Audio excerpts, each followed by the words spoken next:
days. It is going to be a great day, you know. Very nice, very nice. I've got to stop and get fuel.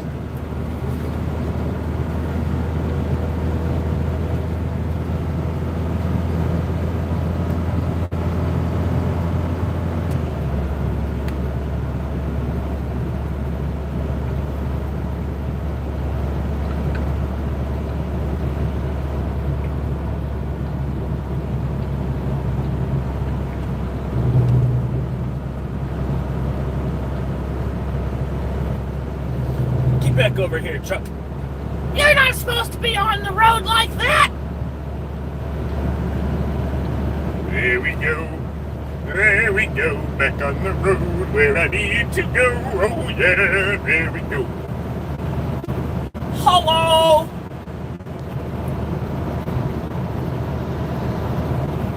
Phone messages for me to watch. Yes, like and subscribe for me, you know.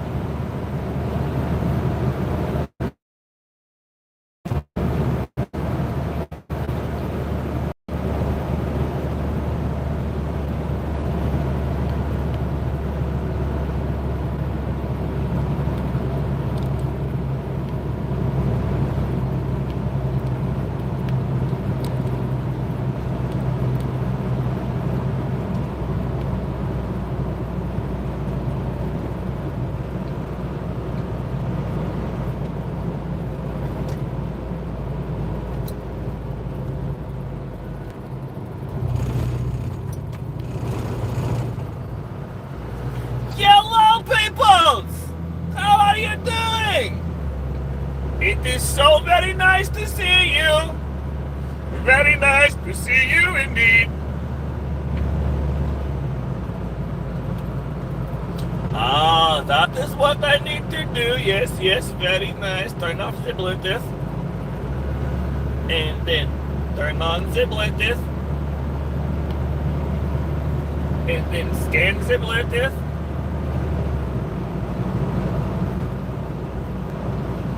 That way it will work, yes, it will work, la la la la la la. Yellow! So very nice to meet you!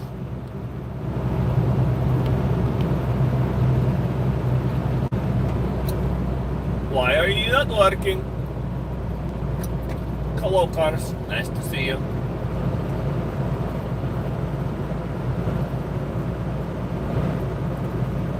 Hello! It is 6 o'clock in the morning, and it's not even working. What the hell? Maybe I go too fast? It's not work, I don't know. You like and subscribe would be much appreciated, you know. Fuck shit. It's supposed to be scanning. Maybe it not like me because I am a drive? Who knows?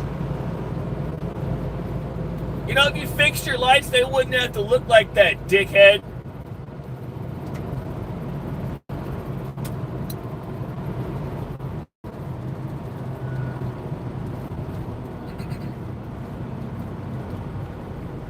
Why is car audio not working? We're about to be on I-35 here in a minute.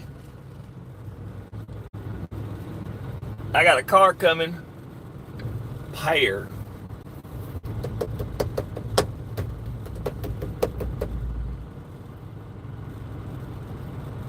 89. Books.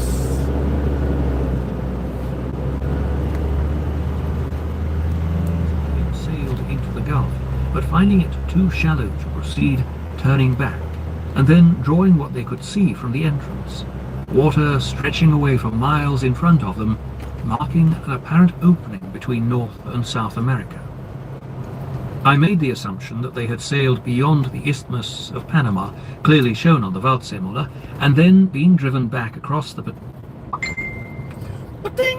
It's my girlfriend! And then been driven back across the Pacific towards China by the winds and current, as one would expect with a square-rigged sailing ship. But on their way down that coast, they would have been swept across the Gulf of California and could have made a landfall on the Mexican coast somewhere near Manzanillo, in the modern province of Colima. Here, a spectacular volcano, the Colima, some 12,700 feet high and clearly visible for miles out to sea, would have attracted them.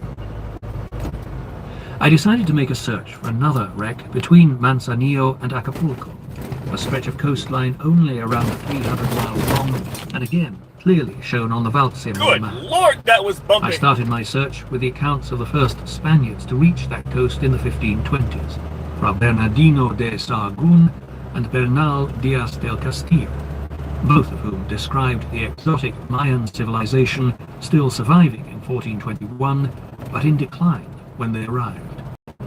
Many of the things de Sahagún and del Castillo described, chickens, lacquer boxes, dye stuffs, metalwork and jewellery, seemed to have the imprint of China all over them. As in California, when they arrived in Mexico, the conquistadors found Asiatic chickens quite different from the European fowl they had left behind. The Mayan names for the birds, kek or ki, were identical to those used by the Chinese. Like the Chinese, but unlike the Europeans, Mexicans used chickens for ceremonial purposes such as divination. These were such remarkable similarities that for these reasons alone I felt a visit to that small strip of the Mexican coast was justified. Before departing, I also investigated whether plants originating in China grew in New Mexico or Western Mexico. The Chinese rose did, but that could have been propagated southwards from California. Other than the rose, I found no plants growing in Mexico that had originated in China, but I did find the opposite. Plants indigenous to Central America had found their way across the world before the European voyages of discovery. Whoa! Sweet potatoes, tomatoes and papayas were found in Easter Island, sweet potatoes in Hawaii, and maize in China and the Philippines. Maize could have come from South or North America, but the other plants had come from a much narrower area, from what we now call Mexico, Guatemala, and Nicaragua. The Mayan civilization the Chinese would have encountered was almost as old as their own. The Maya's predecessors were the Olmecs, the earliest civilization in Central America and possibly the whole of the Americas, whose capital was at La Venta on the Atlantic coast of Mexico.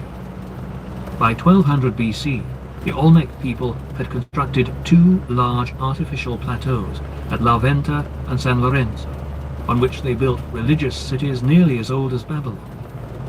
These great mounds, stretching for miles, were the center of a settlement system that integrated Olmec villages and hamlets into one social, political and economic unit, straddling what we now know as southern Mexico. They set up extensive trade networks with the peoples to the south, importing obsidian, basalt, greenstone and iron ore, and exporting pottery, jaguar pelts, coca, and wonderfully expressive sculpture. Examples can be seen to this day in Parque La Venta. Mischievous stone monkeys hang from trees, stone dolphins, so lively that one can almost see the water splashing off their bodies leap between ponds. A man crawls out of the entrance of a tomb carved out of basalt. A distraught mother cradles her dead child in her arms. It is fabulous sculpture, the work of a truly amazing people. But around 300 BC, the Olmecs vanished for reasons that remain unclear. They were followed by the Maya, who created a trading empire spanning Central America. The Mayan epoch was already coming to an end by 1421, and civil war had broken out in Yucatan. But the Chinese would have found a very old and very distinguished civilization. I saw traces of that great Mayan civilization everywhere as I took a bus from the Atlantic to the Pacific coast of Mexico. The Atlantic coast is littered with mooring posts, each of which seems to have its own sentinel pelican watching over a sea teeming with fish. Then come mile upon mile of marshes, with flocks of ducks and skeins of geese crossing the sky. Ibises and storks stand motionless in pools and lagoons.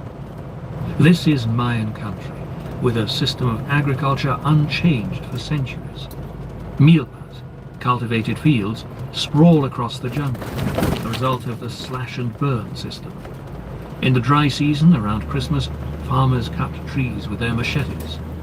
From March until May, there is little rain, and the heat becomes oppressive, an ideal time for burning dried wood, leaving a cleared area for cultivation covered with a nutrient-rich bed of ashes. The first rains come at the end of May, preceded by silent lightning.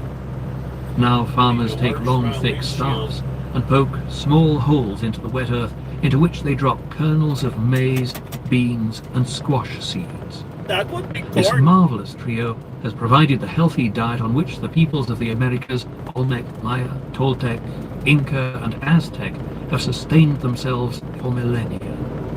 As the corn grows, the beans wind around the stems, and the squashes spread across the ground. You're a piece of shit. By July, the sun is blistering, but there is abundant rainfall, and in September it is time for harvest. The Chinese would have Alright, found such welcome to rich I-35. agriculture We're spread already right across screwed. the land, together with a sophisticated irrigation system and raised fields supporting a far higher density of population than is found in the Mexican countryside today. It rivaled their own. Beehives are scattered along the fringes of the forest. Honey was important to the Maya for sugar, as a basis for wheat-fermented alcohol, Sugar! and as a cash crop, enabling the farmers to buy shoes and the cotton cloth their wives embroidered in traditional patterns. To this day, the children wear smocks exquisitely embroidered in vivid colours, identifying family and village, very similar to those painted in the frescoes of long ago. The traditional All right, Na buddy. The traditional Na houses peep out of the rainforest, unchanged for millennia. The foundations, an oval platform of rock, are bound together by limestone cement. Horizontal beams are lashed to the uprights with rope made from fibers of the agave plant. Smaller bamboos complete the framework, and the roofs are of dried fan palms. This traditional construction is still used in hotels and resorts throughout southern Mexico and Guatemala. The Maya still sleep in hammocks, and their everyday greeting remains, "Have a hammock." The jungle of Central America provides a rich and varied diet. Man only needs to hunt, fish, and gather fruit for 3 days each month, and in the sultry heat he needs few clothes. Building materials, vegetables, medicines, coca, coffee, edible birds, and animals of all descriptions surround him. The jungle is never silent. Night is punctuated by cries, whistles, screams, muffled roars, and croaks. In this rich jungle environment, the Maya built glorious stone cities. Nothing I have seen on this fabulous planet, not even Machu Picchu or the Acropolis, has equaled the Mayan city of Palenque in Chiapas, Mexico, rising out of the white mist of a That's a little perfect better. summer's day. The city was built by the Maya in their glorious golden age, circa AD 325 to 925, and lay hidden under its cloak of jungle for 1,000 years. Constructed on a series of adjacent hills overlooking the plains, it spreads over 3.5 square miles. Each hill group comprises a cluster of buildings, pyramids, temples, and palaces. Within each group, white stone palaces surround an enchanting central plaza with a backdrop of verdant, bottle-green jungle. The buildings have been superbly positioned to accentuate the natural features of hill and valley, while a placid river winds through the middle of the site. When the Chinese met the people of Mexico, it is highly probable that they would have been shown Palenque, the finest Mayan city. At the time, Palenque would have appeared to the Chinese as the work of a people whose talent equaled their own. It is the But they complete weren't Mayan using city, gunpowder. suddenly abandoned with its treasures intact. Here is everything the archaeologist or historian could wish for. The fabulous tomb of a pharaoh of the jungle filled with treasures, palaces of kings and priests covered in hieroglyphics telling the story of the site, observatories, temples, ball courts, and, perhaps most important of all, the houses of ordinary people. Every aspect of art is here, from masks, statues, jewellery and ceramics to the humble pots and pans, fishing hooks and spears used by ordinary folk to hunt game. The extraordinary white pyramid of King Pacal dominates the site. The Cuban scholar Alberto Luz Loeillet spent years digging down a secret stairway into the chamber at the very bottom. In 1952, his team wrenched aside a huge stone and entered a darkened vault. Out of the dim shadows emerged a vision from a fairy tale, a fantastic ethereal sight from another world. It seemed a huge magic grotto, carved out of ice, the walls sparkling and glistening like snow crystals. The impression, in fact, was that of an abandoned chapel. Across the walls marched stucco figures in low relief. Then my eyes sought the floor. This was almost entirely filled with a great carved stone slab in perfect condition. Ours were the first eyes that gazed upon it for more than 1,000 years. Allegedly. In feverish excitement, Alberto Rus Luille and his team jacked up the huge lid and peered inside. My first impression was that of a mosaic of green, red and white. Then it resolved itself into details. Green jade ornaments, red painted teeth and bones, and a fragment of the mask. I was gazing at the death face of him for whom all this stupendous work, the crypt, the sculpture, the stairway, the great pyramid with its crowned temple, had been built. This, then, was a sarcophagus, the first ever found in a Mayan pyramid. The most spectacular of the exotic treasures that accompanied Pakal to the next life was his burial mask of jade, with shell eyes and obsidian irises.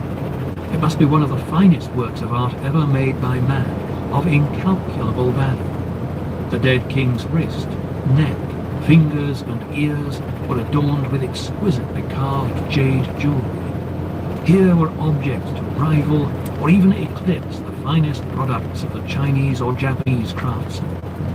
The beautifully proportioned pyramid, with its simple, smoothly faced stone, the hidden stairway, the interior crypt, and the superb mask and jewelry are the work of a people of immense architectural, engineering, and artistic talent.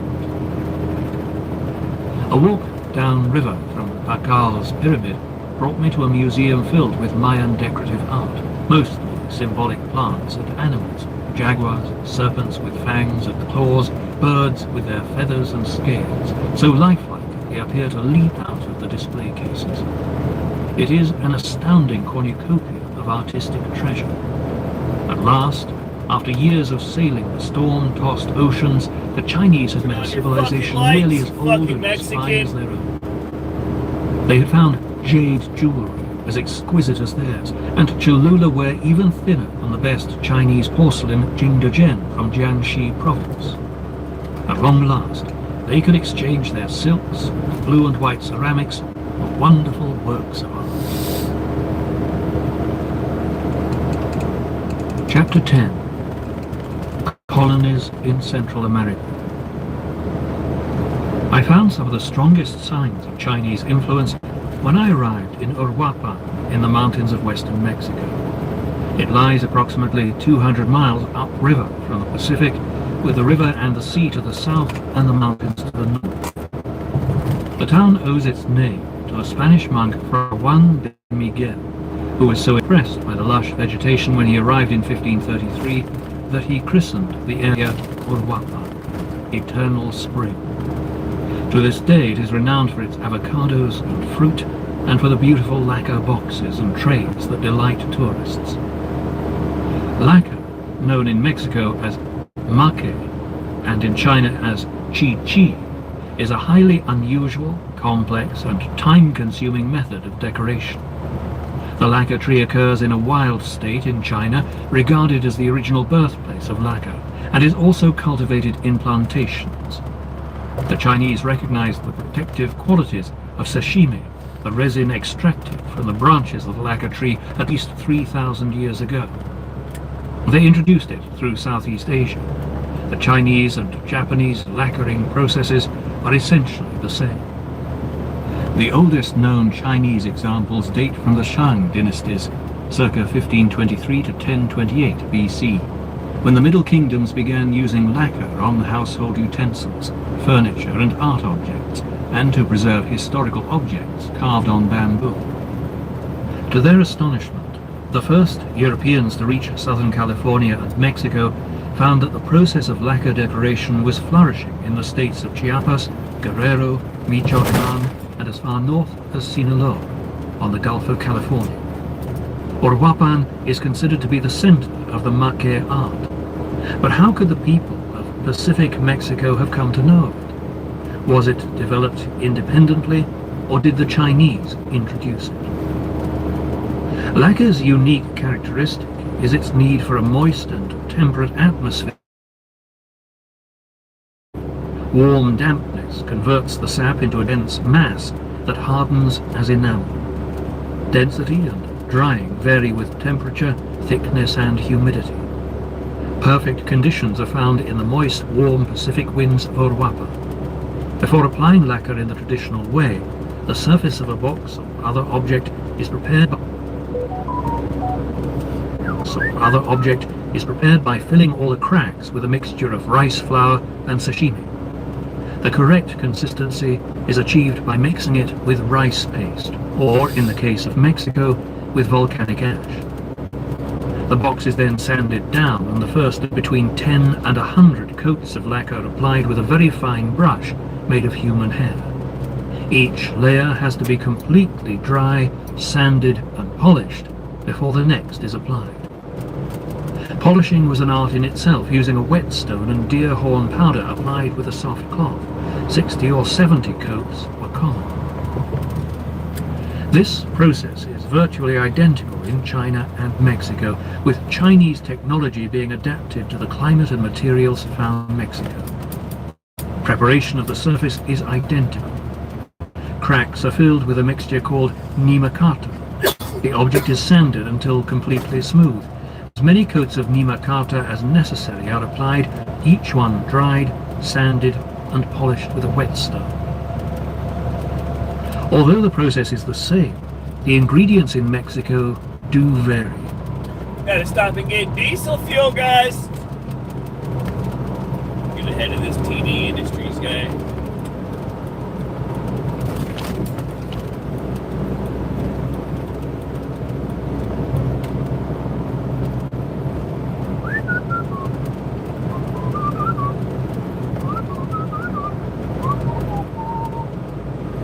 You don't even know the name of my band.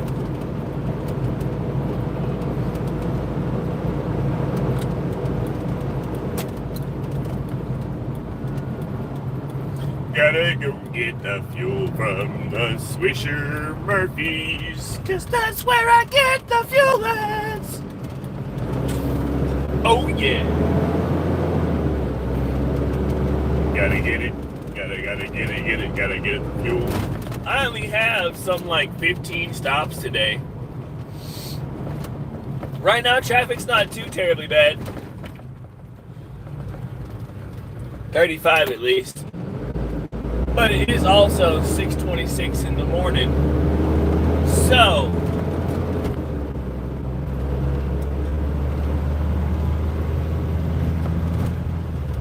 wait, what? Hold on, I gotta read that in a second.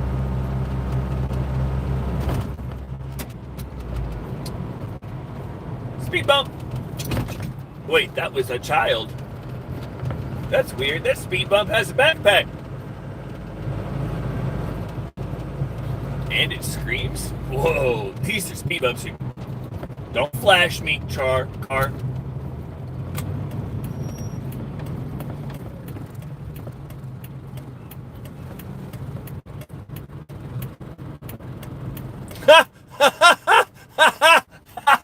Thank you, Patrick. You got it.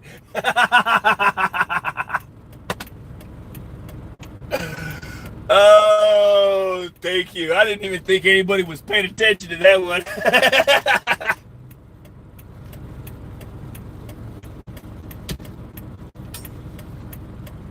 Oh, shit.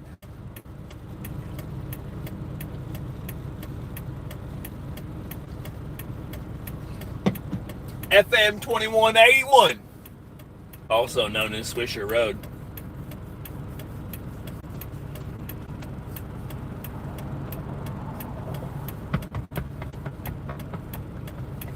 The book I've been listening to is called 1421. It's the year that China discovered America. It was written by Gavin Menzies. It's pretty interesting. Oh my God, Light, what the hell? No, now that I say something, you're gonna change to yellow. And then green. You were just a second little too late there, Light. The other ones are faster.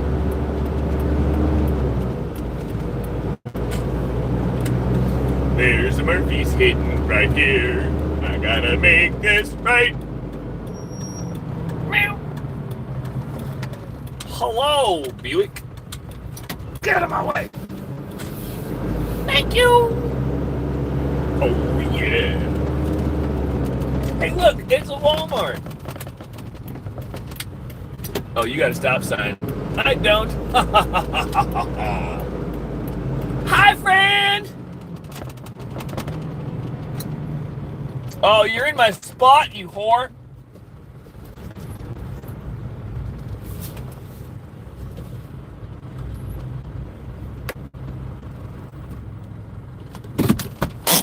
I gotta run and fill my cup full of ice, get some fuel.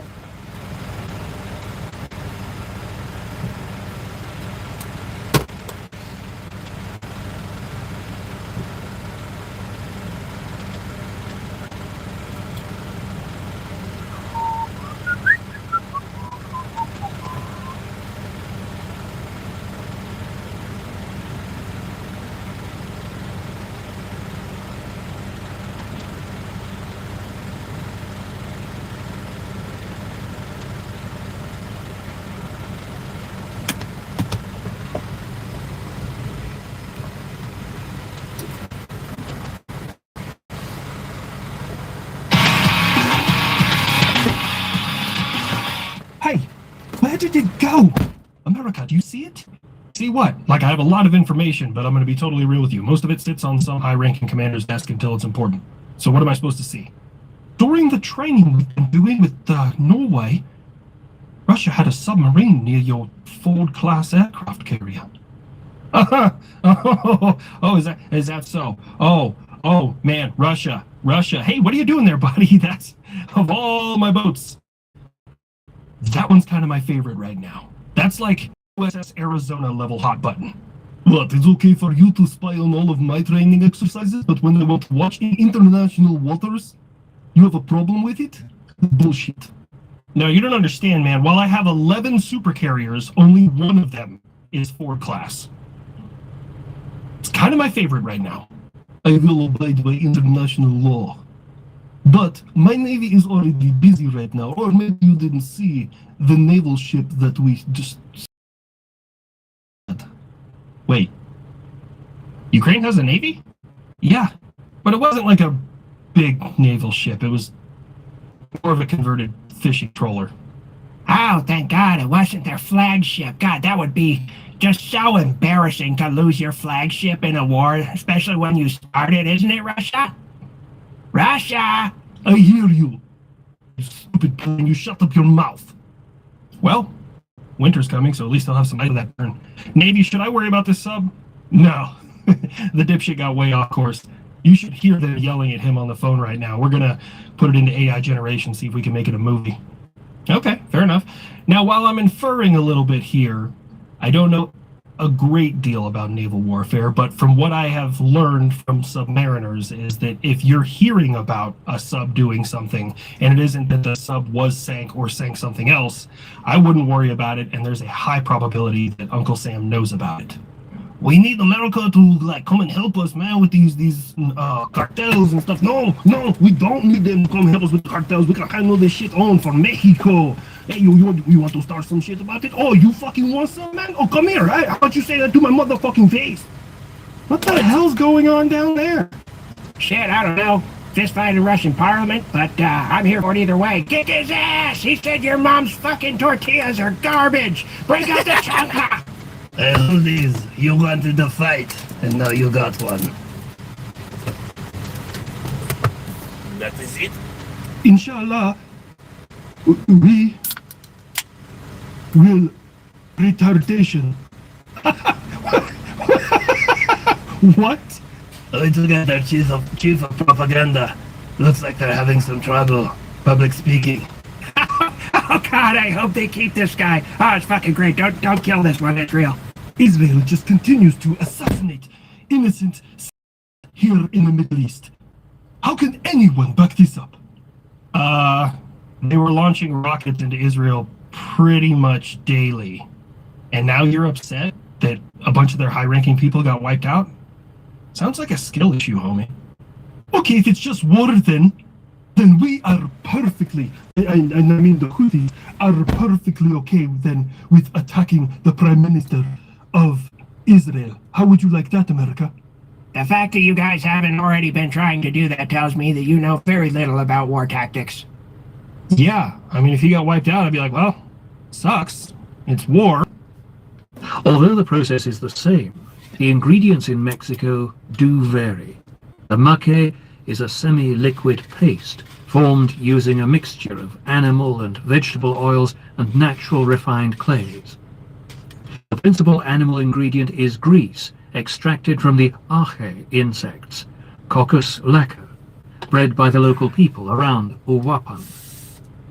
The insects are gathered during the rainy season and dropped alive into boiling water until their bodies release a hard, waxy substance that floats to the surface.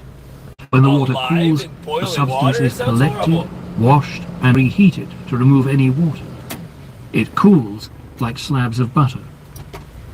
The second ingredient, chia vegetable oil, serves to thin the aje mixture. The oil is extracted from the seeds of the sage plant, a native of Mexico. Chia oil has a high glycerin content that quickly absorbs oxygen from the air, forming a hard, elastic surface when dried.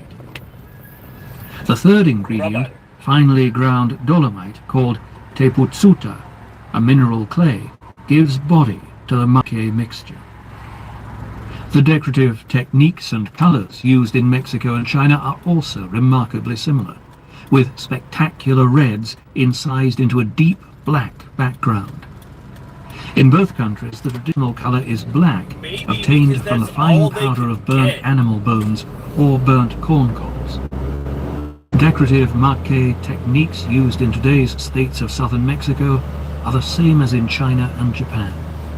The design is carved using the point of a sharp cactus needle inserted in a turkey quill. The soft plume of the feather is used to brush off the excess clay or maque as it is carved off. The fine incised lines are then filled with contrasting colors, one color at a time, with plenty of drying, scouring and polishing after each application. The end result, the wonderful decorated plate or box, is so similar in Uruapan and China that it is almost impossible for those who are not experts to differentiate between them. Theoretically, if very implausibly, this elaborate and time-consuming process could have evolved simultaneously in China and Mexico, countries thousands of miles apart. But lacquering is not the only congruity when it comes to the artwork of Western Mexico and China. Both also have extraordinarily similar and highly unusual methods of obtaining the dyes used in their artwork. Madder red, indigo blue, scarlet, and shellfish purple are obscure dye stuffs producing brilliant colors but requiring complex procedures to extract and fix them. Again, I would argue, too large a coincidence to be probable. Madder is a rare dye derived in China from the roots of shrubs of the Rubiaceae family. The dye is prepared by digging up, drying, cleaning and pulverizing the roots, then soaking the mash overnight and steeping it for a short time at about 150 degrees Celsius. The fabric is first mordanted or fixed with an aluminium sulfate before being boiled in the dye bath. It is then rinsed in water mixed with wood ash. In Mexico, the roots come from relatives of the Rubiaceae, R. relbunium and R. nitidum, small subtropical shrubs found as far south as Argentina. The New World mordant includes aluminium, oxalic acid, and tannin. The brilliant blue indigo used for millennia throughout Southeast Asia, is the oldest of all the natural dyestuffs and requires the most complicated technology. The plant must be very carefully cultivated.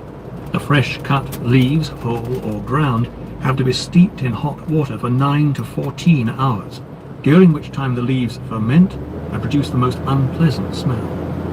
The resultant liquid is clear, but yarn or cloth soaked in it turns a vivid blue upon oxidization with the air. The process used for dyeing in pre-Columbian Central America was almost identical, save that ash and lime were employed as solubility enhancers. Vermilion dyes obtained from tiny insects scraped off oak leaves were extensively used in Southeast Asia. The insects were drowned in a vinegar bath, giving them a reddish-brown color, and when crushed, they yielded a dye that was dissolved in alcohol and then fixed with alum or urine. The other red dye that occurred throughout Southeast Asia was lac, lacqueric acid, obtained from wild or domesticated kermes or lac insects parasitic on various trees. The twigs were broken off, dried in the sun, and dropped into a hot soda solution from which the liquid was evaporated and the residue made into cakes. Both Ma Huan and Niccolò da Conti described them on sale in Calicut. The New World equivalent made use of another scaled insect, the cochineal, parasitic on cactus plants.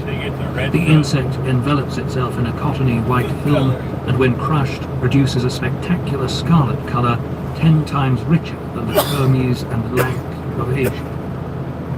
After the Spanish invaded Mesoamerica, they exported cochineal to the Middle East and Asia. As in China, cochineal's color was associated with royalty. True Mexican cochineal had reached southern Asia before Columbus set sail. The final dye was royal Tyrian purple, obtained from marine snails. This was the most celebrated of all colors used in the Old World. It was so expensive that only the wealthy could afford it, and purple robes became synonymous with high rank. The rulers of Byzantium were brought up in purple rooms and clothed in purple robes. In the New World, shellfish purple was produced from the region of Michoacan, the province surrounding Uruapan, and as far afield as Ecuador, and was very widely used on the Pacific coast. As early as 1898, this method of extracting shellfish purple was considered a possible indicator of pre-Columbian transoceanic trade. In many areas where the step of applying these substances as colorants might have occurred, it didn't, and sophisticated application of them to fiber is so involved that it seems remarkable that it developed at all, not to say multiple times. Thus, when we find several of these dyestuffs, together with use of mordants, shared by distant regions, we must consider the possibility of historical contact, and rather intimate, repeated contact at that, especially in light of a host of other shared and often arbitrary trades. These dyeing processes could have been accidental, independent discoveries. A common source of the two civilizations must therefore be assumed. But the links between Mexico and China do not end with natural dyes, lacquerwork, hens and plants. Lake Pátzcuaro, upriver from Uruapan, is surrounded by mountains rich in copper ore. To this day, lakeside towns such as San Cristobal sell beautiful copper artifacts to swarms of tourists, and the museums are filled with treasures from the past. In Michoacan, as in China, metals were separated after they had been mined, stored in different warehouses, and catalogued according to the quality and type of the metal, and whether it was to be used for religious offerings or as tributes. The Florentine Codex, Fra Bernardino de Sahagún's great book, completed in 1569, describing pre-Hispanic civilizations in Mexico, illustrates the processing of the metals by blowing oxygen through them to separate impurities, an advanced process not used in pre-Columbian North America. The metals used by the Michoacans were copper, gold, silver, and metal alloys. They were particularly adept at casting bells, which took up nearly 60% of the metals fabricated. The resonance of a bell is determined by the type of metal alloy used. Just as in Asia, the proportions were carefully measured to give the correct resonance. Metal bells using these same alloys were important symbols in the Buddhist religion, and visitors to Thailand, Burma, China and India are still charmed by the sweet notes of such bells through the day, as I know from dreamy afternoons spent in monasteries in Burma and Tibet. Metal achuelas, burial offerings in the shape of a crescent moon, are also found in abundance in Mexican tombs. Achuelas were often placed in the mouth of the deceased, just as jade marbles were placed in the mouth of the dead in China. The curved, moon-shaped form was an important universal symbol of Lamaist Buddhism. Emperor Ju Di made significant efforts to encourage Lamaism in China by inviting the Tibetan Karmapa to visit him and bestowing honors upon him. Moon-shaped ceremonial knives were used symbolically to sever the attachment with life and can be found in Buddhist temples and tombs throughout Tibet and China to this day.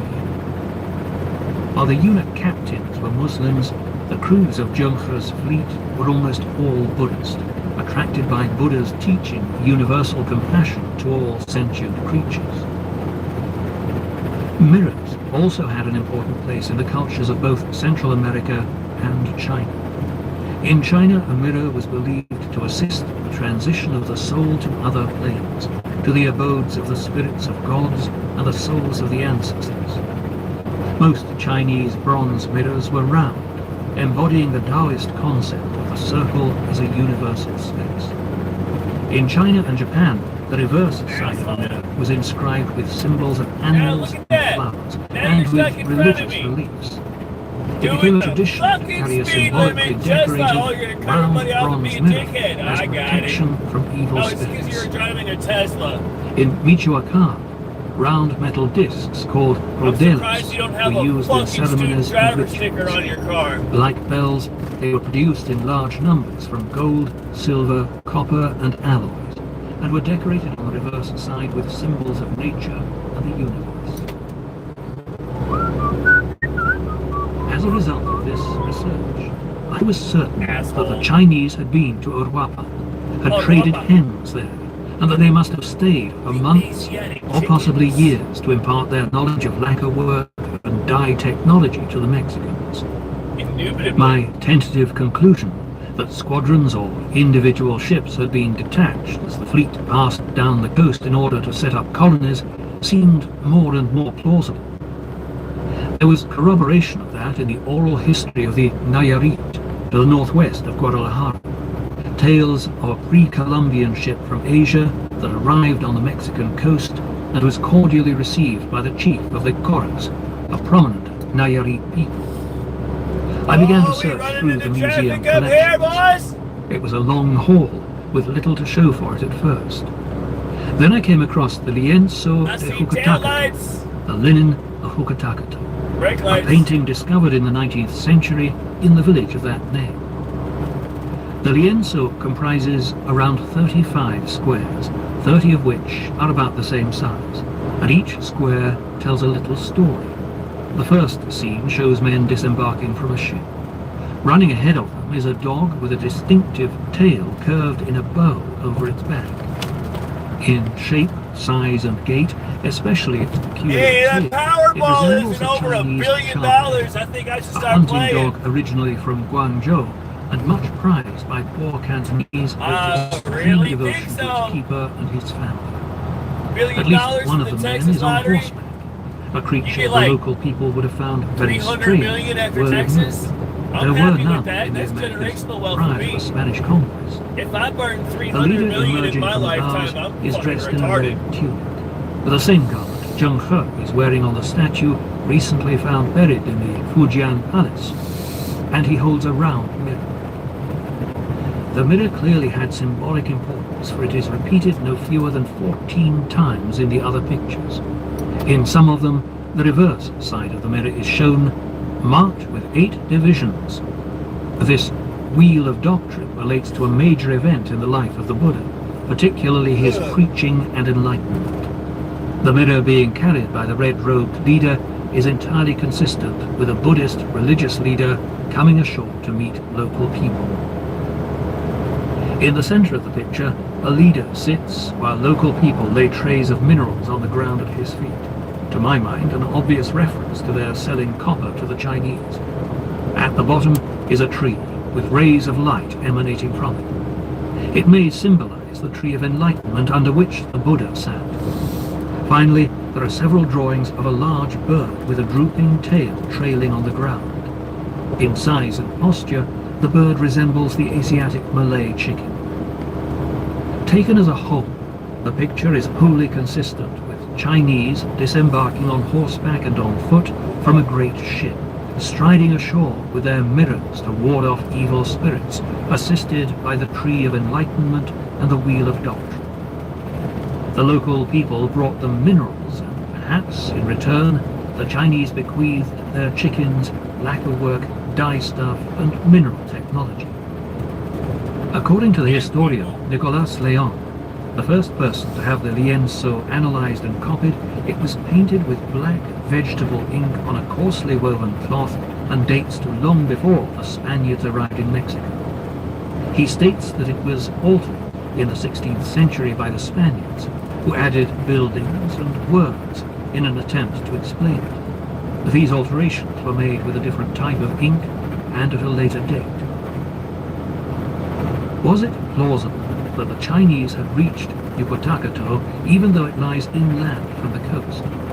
The village stands some 10 kilometers south of Uruapan, where the Cupatizio River ceases to be navigable. The Cupatizio empties into a large lake some 40 kilometers further south, which in turn is connected to the sea by the Balsas River. Just as at Sacramento, it is entirely possible that a junk could have reached Yucatacato from the sea to obtain minerals and plants in return for trade goods and technology. If the Chinese had made such a visit to trade and teach the Maya the secrets of lacquer technology, evidence of their stay should still exist. Professor Needham, one of the great experts on Ming China, visited Mexico in 1947 and described his experiences. I was deeply impressed during my stay with the palpable similarities between many features of high Central American civilizations and those of East and Southwest Asia. We running into traffic coming into Dallas. Cultural parallels. In addition to the metallurgy described earlier, he cited Mayan drums resembling those found in China, tripod pottery, We still got gates, 6 to computing 20 devices, minutes till our first stop. jade used to demonstrate a panoply of complex beliefs, music. More than half the types of Mayan musical instruments are also found in Burma and Laos. Chinese carrying poles and Chinese neck crest pillows. With respect to the great professor, I would go even further. From the Pacific coast of Mexico down to central Peru, one can be forgiven for thinking one is in China. So similar is the atmosphere, so familiar the bustle, so reminiscent the kikiriki of the hens in the morning, so alike the people. To my mind, direct evidence of an early Chinese presence is littered right across the Mayan landscape. Pre-Columbian Chinese bronze figures were found in Peru, and Nazca figurines of the sun god have on their base a Chinese figure for heaven. The museum at Teotihuacan, then an important city, has Chinese medallions, and Chinese jade necklace decorations were found in Chiapa de Corzo in the modern state of Chiapas. Don Ramon Mena, then director of the National Museum of Mexico, described one medallion as centuries old, carried to America when the Chinese came to this continent. In the celebrated Cueva Pintada caves on the Mexican peninsula of Baja California, there are paintings of men pierced with arrows and a depiction of the Crab Nebula supernova of 1054, recorded by the Chinese. In the debris at the foot of the paintings, charred wood has been found and carbon dated to between 1352 and 1512. Further evidence of a Chinese stay in Mayan lands comes from Guatemala. The distinguished biologists Carl Johannesson and M. Fogg describe the divination and witchcraft practiced by the local people using black-fleshed melanotic chickens. They make a compelling case that not only were the chickens brought from China, but the Chinese must have spent a long time indoctrinating the different groups of people. Seemingly incontrovertible proof of Chinese colonies in Central America also comes from the foothills of the mountains west of the Gulf of Venezuela, an area clearly shown on the Waldseemüller chart. I have seen these mountains from far out to sea, their snow-capped peaks silhouetted against the setting sun, an unforgettable sight. Some of the native tribes living in this remote area have traces of Chinese genes in their blood. In 1962, Dr. Tulio Arens and Dr. M. El Gallengo of the Instituto Venezolano de Investigaciones Científicas, Caracas, reported the findings of their electrophoretic study of the distribution of transferrin phenotypes, the study of the migration of suspended particles, in particular protein macromolecules under the influence of an electric field, in linguistic and ethnological groups of the mature population of the American continent. They identified transferrins, proteins transporting iron in blood, in the Irapa, Arojano and Macoita people who inhabited the foothills of the Sierra de Perijá, 9 degrees to 11 degrees north, 72 degrees 40 minutes to 73 degrees 30 minutes west. These tribes were primitive populations on the verge of extinction. In 58% of these people, the scientists found a slow-moving transferrin indistinguishable from one which to date has been found only in Chinese natives of the province of Guangdong in southeast China. As the report says, this finding is additional evidence for the existence of a racial link between South American Indians and Chinese. A goodly proportion of the crews of Zhou Man's and Hung Bao's fleets would have been born in Guangdong, for then, as now, its ports were among the busiest in China, thronged with boats and the seamen who sailed them. Adios, It appears that some of the Guangdong sailors aboard Zhou Man's ships interbred with Venezuelan women. There is also linguistic evidence of Chinese visits to South America. A sailing ship is Chamban in Colombia, sampan in China, a raft, bolsa in South America, and pulso in China, a log raft, jangada in Brazil, ziangada in Tamil. Watch that light turn off. Until the late 19th century, villagers in a mountain village of Peru spoke Chinese. A mountain of evidence, wrecks, blood groups, architecture, painting, customs, linguistics, clothes, technology, artifacts, dyestuffs, plants and animals transferred between China and South America points to a pervasive Chinese influence along the Pacific coast of Central and South America and inland. So broad and deep is the influence that one may almost call the continent of that era Chinese America. There is one further incontrovertible proof that the Chinese reached Mexico. When I commanded HMS Rockwell, I took her through the South China Sea and Philippine Islands to Subic Bay. There were many legends about Chinese junks lying on the seabed with their treasures intact. I searched for them with my sonar, but alas, without success. Then I discovered that on the 9th of June 1993, a pearl fisherman diving off Coral Bay in southwest Pandanan, a small island to the southwest of the Philippines, and marked on the Rots chart, had found the wreck of a Chinese junk. The wreck was encrusted with barnacles, but much of the hull of teak remained intact. Under the supervision of Dr. Eusebio Dizon, the head of the underwater archaeology section of the National Museum of the Philippines, the wreck was excavated in the spring of 1995, and 4,722 artifacts brought to the surface. They provide a vivid illustration of trade between China, Southeast Asia, and the Americas. The wood of the hull has been carbon dated to 1410, very similar to the date of the wood found at Sacramento, the site of a possible junk. Both are of the same length and beam, approximately 97 feet by 26 feet, and both apparently carried iron wocks in their hulls. Those at Pandanan have been photographed on the seabed, and those at Sacramento were located by 3D magnetometer readings. Both junks carried exotic as well as ordinary commercial goods. The Pandanan junk had millions of tiny glass beads, the size of those used by the Chinese as a sex aid, a practice noticed by both Ma Huan and Niccolo da Conti in Southeast Asia, and extant in the Philippines today. The unconfirmed Sacramento junk carried millions of tiny black seeds, some of which have been provisionally analyzed as those of a poppy unique to Southeast China. If this analysis is confirmed, it is possible the Chinese were trading in drugs. The Pandanan junk also carried metates, pestles for grinding maize, which were then unique to South America, and what appears to be Cholula ware, the eggshell-thin ceramics made in Mexico. The junk had been trading throughout Southeast Asia before she sank, for the hold contained porcelain from 8 separate countries, including superb ceramics from Vietnam, blue and white Chinese porcelain from the celebrated kilns at Jingdezhen. Complementing these beautiful pieces were ordinary household goods such as clay cooking pots and stoneware storage jars for rice, beans and seeds.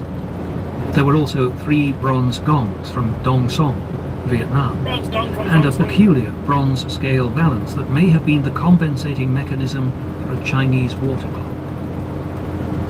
Of the 4,722 items brought up, about 1,000 currently remain to be identified. When they have been, it should be possible to reconstruct the junk's route. On the evidence already available, it appears to have returned from Central America with a north equatorial coast, the route sailed by Joe Mann's fleet, and been wrecked off Pandanan, perhaps in a sudden squall. This would put the date of its demise at about early September 1423, towards the end of the southwest monsoon, a time when there are unpredictable squalls. Uncovering the evidence of these early 15th century Chinese voyages of discovery had been immensely stimulating and exciting, but the implications of what I was learning were now beginning to dawn on me. There seemed to be a mass of powerful evidence that the Chinese had not only traded with the Americas, but set up colonies from California to Peru. Indeed, recent DNA analysis shows conclusively that local peoples in Mexico, Panama, Colombia, Venezuela and Peru share Chinese DNA. They had also explored the world long before the Europeans, and appear to have been well on the way to setting up colonies in East Africa and Australia, and across the Pacific, as well as in America. If all this was true, history would need to be radically revised. But it seemed extremely presumptuous for a retired Royal Navy submarine captain to be the one initiating this process. Although I was confident in the veracity of the evidence I had assembled, the thought of the potential responses in academic circles was causing me nightmares. I decided it was imperative to find corroborative evidence from the academic world, for generous though they had been in helping me so far, I could well imagine the reaction of some distinguished professors of history to a radical reinterpretation of the subject they had devoted their lives to studying and teaching. Scum between my tires. Although all the Chinese records had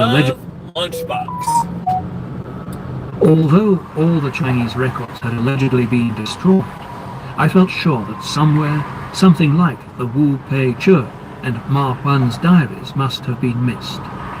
The Mandarins could not have been so thorough that they had obliterated every description, every letter, every mention of what had been found during the voyages. Don't be that Surely, asshole. another private memoir or account must have survived somewhere.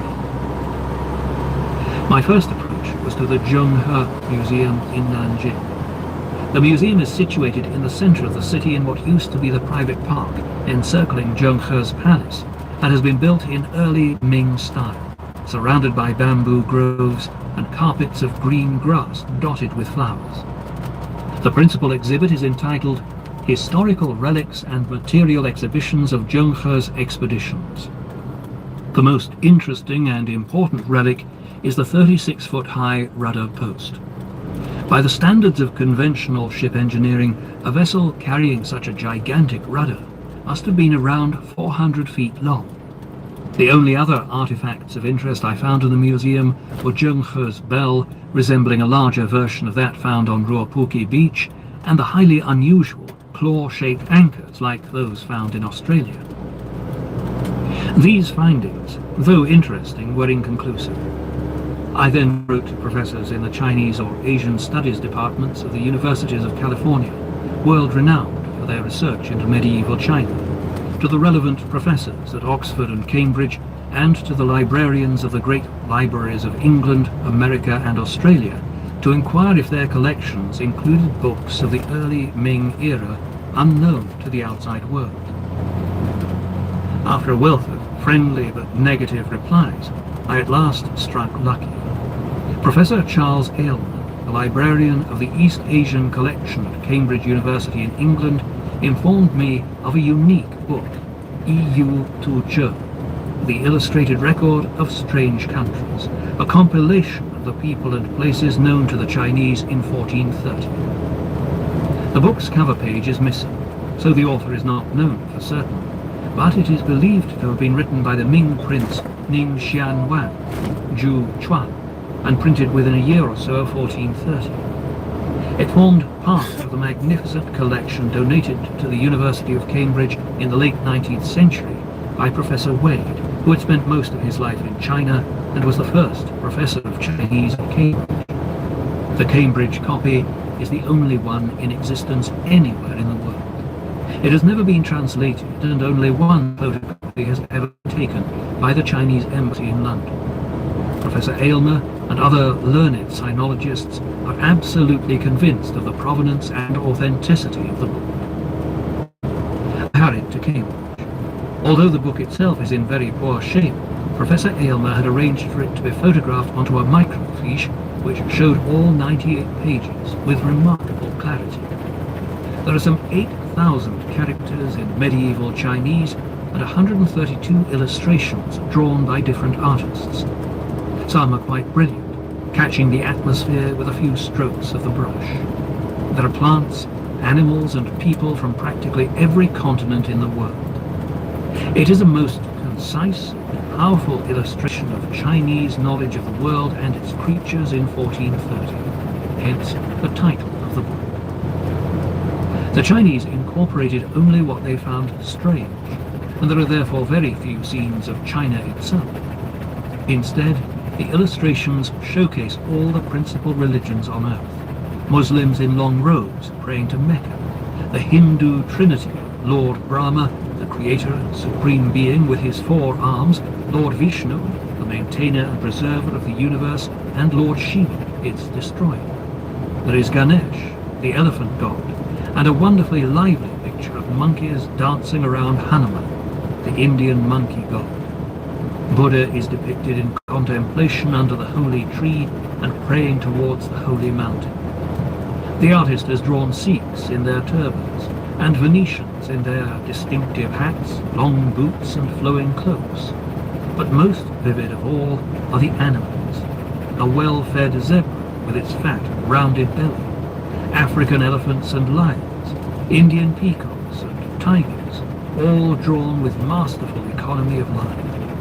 There are pictures of the deer of Southeast Asia and the steppe, and the hunters who pursued them with their different weapons, the double-ended bow of the Mongols and the Western Asian longbow. There are also drawings of creatures unique to the Americas, llamas, an armadillo plodding across the ground in search of ants, a jaguar with its slack belly, men chewing coke, the naked men of Patagonia, and the dog-headed Mylodon, which is found 2 years and 9 months' journey west of China. 2 things particularly surprised me.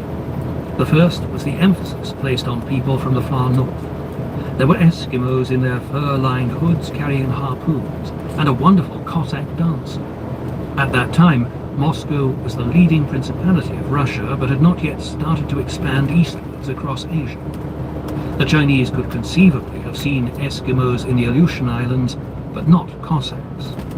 There are no records in that era of any Chinese expeditions overland into Muscovy, but recently undertaken analysis shows that fishermen in northern Norway have Korean DNA, and Aleuts have Chinese DNA. It appears that Korean and Chinese ships did indeed sail along the coast of northern Siberia. The second curious aspect was how little space was devoted to Australia. I could only assume that was because by 1430 it was no longer considered a strange country.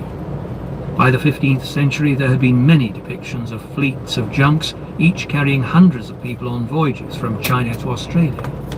In one, the north coast of the great southland of Chui Hiao was described as lying 30,000 li, approximately 12,000 miles, from China, and being in the south temperate zone, where seasons are opposed to those in the northern hemisphere. It was inhabited by a race of small, just 1 meter tall, black people, identified by the Australian anthropologist Norman B. Tyndale as Aborigines from the mountains above Cairns in North Queensland. In March 2002, the talk I gave at the Royal Geographical Society in London was broadcast live to Australia. The television station Channel 9 then invited me to take part in a live interview in which a number of distinguished Australian professors participated. The fact that Zheng He's fleet had reached Australia came as no surprise to them, and I was subsequently referred to several books that made the same claim. If my theory seemed to be broadly accepted in Australia, did this hold true in China? Dr. Wang Dao of the School of Oriental and African Studies, University of London, kindly offered Behind me in that University of London kindly offered to introduce me to the widow of Professor Wei of Nanjing. Professor Wei's life work of Zheng He's voyages, in particular his fleet's discovery of the Americas. He was about to publish a book entitled The Chinese Discovery of America when, sadly, he died. Professor Wei's work is widely known in the academic community in China, though it is yet to be translated into English or published in China. The revelations in my book caused no particular surprise there either. I began to wonder why American and European historians had managed to persuade the world for so long that Columbus had discovered America and Cook Australia. Were they ignorant of the Chinese voyages to the Americas before Columbus? I decided to find out. To my amazement, I discovered that there were more than 1,000 books providing overwhelming evidence of pre-Columbian Chinese journeys to the Americas. This literature has even been summarized in a 2-volume bibliography.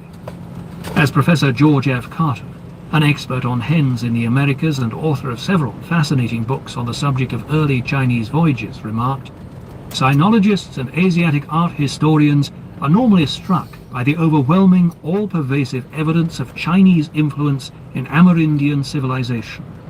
Seemingly, the Americanists are not aware of the Chinese literature suggesting not only discovery, but colonization of America." Professor Carter's phrasing is a masterpiece of tact.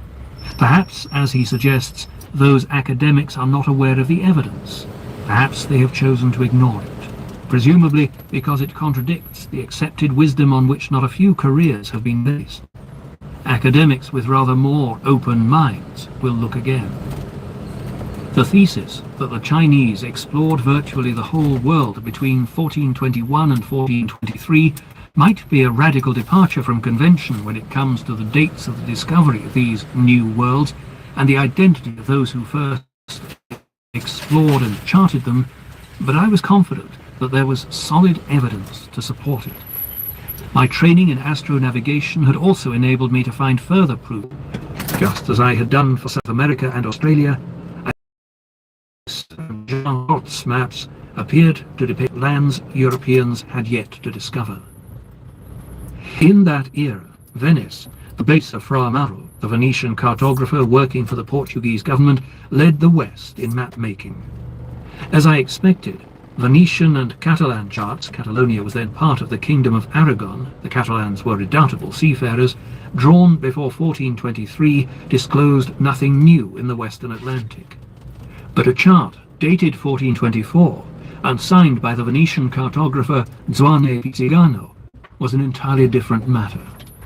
The Pizzigano chart was rediscovered some 70 years ago, and in the early 1950s it was sold to the James Ford Bell Library at the University of Minnesota. Its authenticity and provenance have never been questioned, and several books have been written about it by distinguished historians. The 1424 chart is a document of capital importance to the history of geography.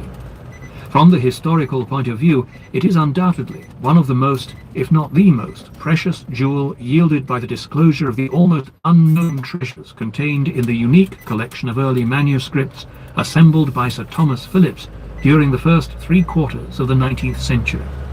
The great importance of this chart lies in the fact that it is the first to represent a group of 4 islands in the western Atlantic, called Saya, Satanazes, Antilia, and Imana.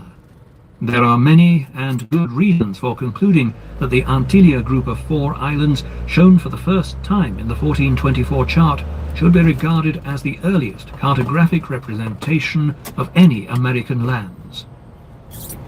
This was high praise indeed. I made a close study of the chart. It is markedly different from its contemporaries. It is not centered on the Mediterranean, as earlier charts were, but looks westwards across the Atlantic, where 2 large islands, Antilia and Satanazes, hitherto unknown to Europeans, are depicted. 2 smaller islands are also shown, Saya, a parabolic island to the south of Satanazes, and the box-shaped island of Imana to the north of Antilia. Other accounts of the era put the islands 700 large leagues west of the Canaries, which would put them near the Bahamas. But no large islands are located there. Were the islands imaginary? Other chart makers clearly believed they were genuine, for the group was subsequently represented on at least 19 15th century maps and 2 globes, all of them drawn before Columbus set sail. But as time went by, successive cartographers relocated the islands further and further to the southwest, until they ended up in the Netherlands Antilles. The Portuguese names on the chart had made me presume that they were the original cartographers, but the names on the Piri Reis and the Jean Rots charts were also in Portuguese, and they could not possibly have been the discoverers of the Antarctic, Patagonia, or Australia. Portuguese records in the Torre do Tombo, the National Archives of Portugal in Lisbon, state unequivocally that Henry the Navigator sent caravels to discover Antilia after he had received a similar but slightly later chart, the 1428 world map discussed in Chapter 4. Moreover, in 1424, the Portuguese simply did not have the capacity to survey the islands with such accuracy, for the cartography of Antilia was amazingly good. I concluded that it could only have been the Chinese.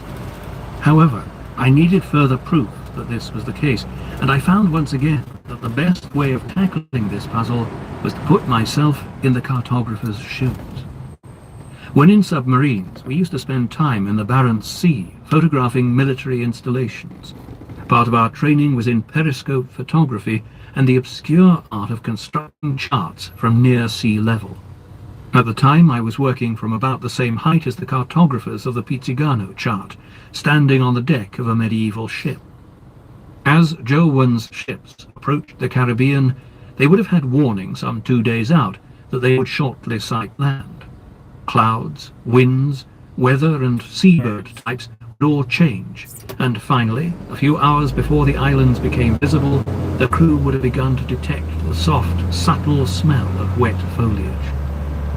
Because Columbus sailed through the Dominica Passage on a Sunday, he named the island to the south Dominica, the Spanish name for that day of the week. That to the north was named Marie Galante, after his flagship. He first landed at Marie Galante, but found little and pushed on northwards with the current, landing the next day at an island he named Guadalupe, in memory of his visit to a monastery of that name in Estremadura in Spain. Had they known, the monks might have raised objections to his choice of name, for the inhabitants of the island were Carib cannibals. Dr. Chunka, a chronicler of Columbus's second voyage, recorded his men striding through the soft sand into the coconut groves, where they found houses, about 30, built with logs or poles, interwoven with branches and huge reeds, and thatched with palm, square and cottage-like. Wow. For dishes they used calabashes, a gourd, and, oh horrors, human skulls for drinking vessels.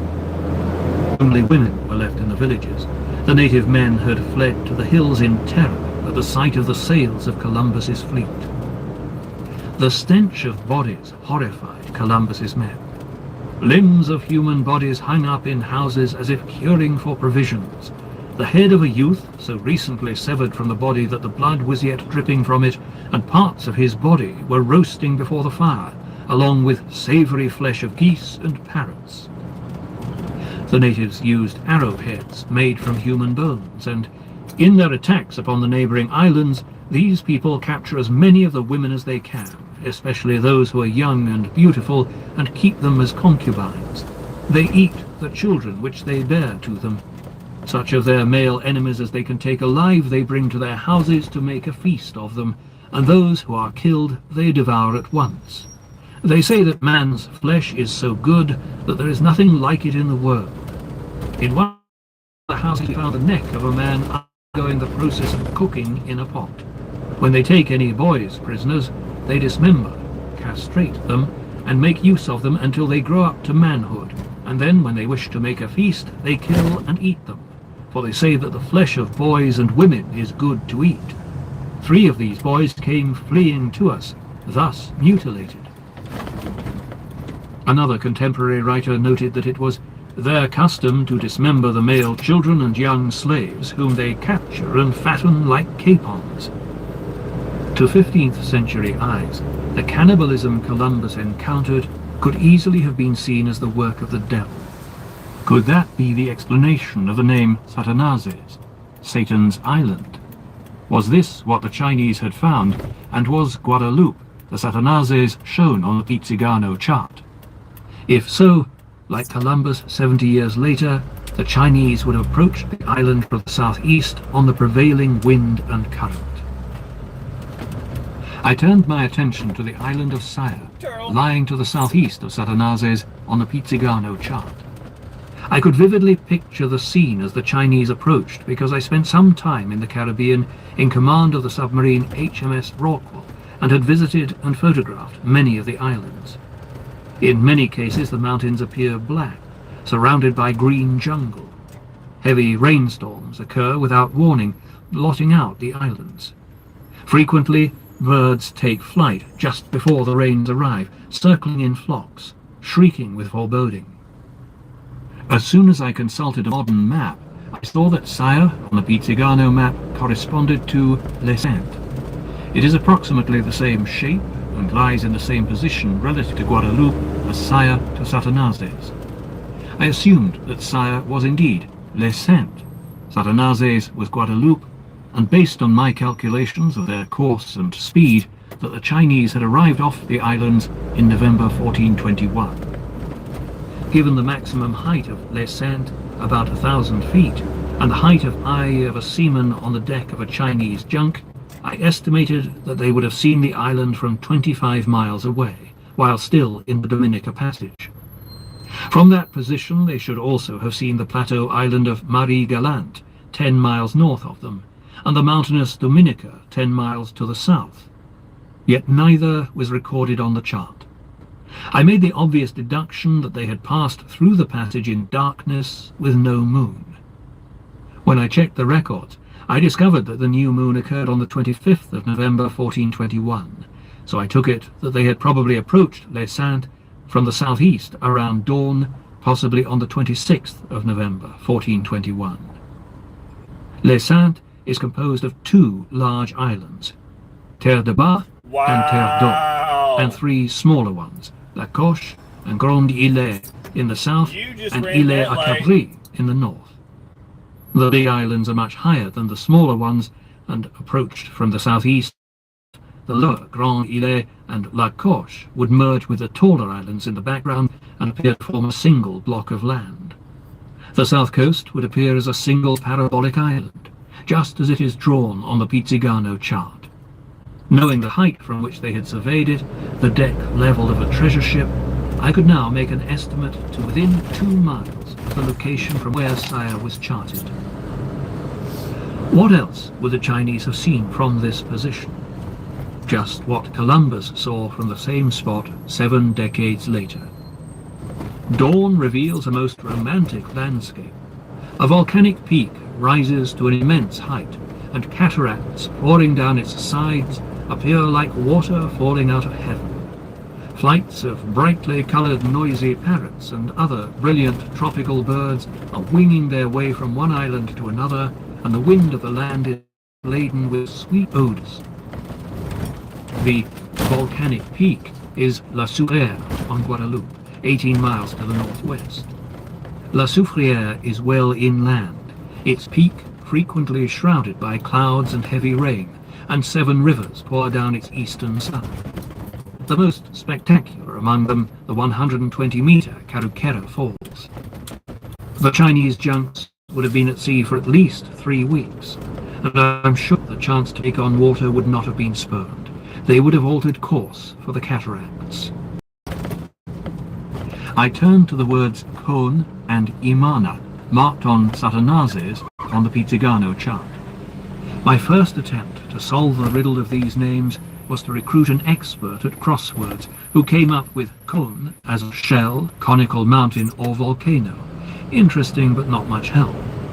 Then Professor João Camilo dos Santos, an expert in medieval Portuguese attached to the Portuguese embassy in London, translated these words for me as a volcano, Cone, erupts there, Imana. The description was highly significant. Transposing the location of these words on the Pizzigano chart onto the corresponding modern map placed them directly above the volcanoes of La Soufrière, La Citerne, and Les Chats. Had these volcanoes erupted in 1421? The Smithsonian Institution confirmed there were 2 eruptions of the 3 volcanoes between 1400 and 1440. The dates, calculated by radiocarbon dating, cannot be determined more precisely. There were no further eruptions from these volcanoes for another 250 years, and no eruptions of volcanoes in the Caribbean during the whole of the 15th century. Since the Pizzigano chart can only have recorded an eruption of the volcanoes on southern Guadeloupe, I had first-hand evidence that a cartographer had been in the Caribbean no later than 1424, 68 years before Columbus. There are some anomalies in the map, but they are easily explicable when one retraces the route the ships must have taken. As the Chinese junks headed for the waterfalls on Guadeloupe, they would have had to sail closer and closer to Les Saintes, for all the time the current was pushing them westwards. As they passed the northeast tip of Les Saintes, the cartographer drew Baie du Marigot from half a mile away, with the morning sun behind him. Because this bay was so close, its size was somewhat exaggerated on the Pizzigano chart. As the junks neared land, the cartographer drew 2 further bays on the north coast of Saya. The third, Pass du Pain du Sucre, was drawn from a distance of 7 miles, much further away than the first drawing, and it was now nearly noon, assuming their speed through the water was 4.8 knots, so the sun was in the cartographer's eyes. The combination of the position of the sun and the greater distance resulted in the third bay being drawn smaller than it should have been.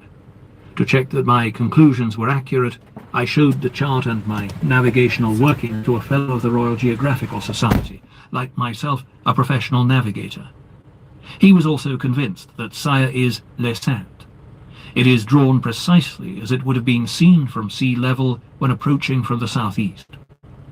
Having calculated the time of day at which the cartographer drew Les Saintes, I was able to estimate with some certainty that by noon the junks had landed in the Baie de Grande Anse on southern Guadeloupe.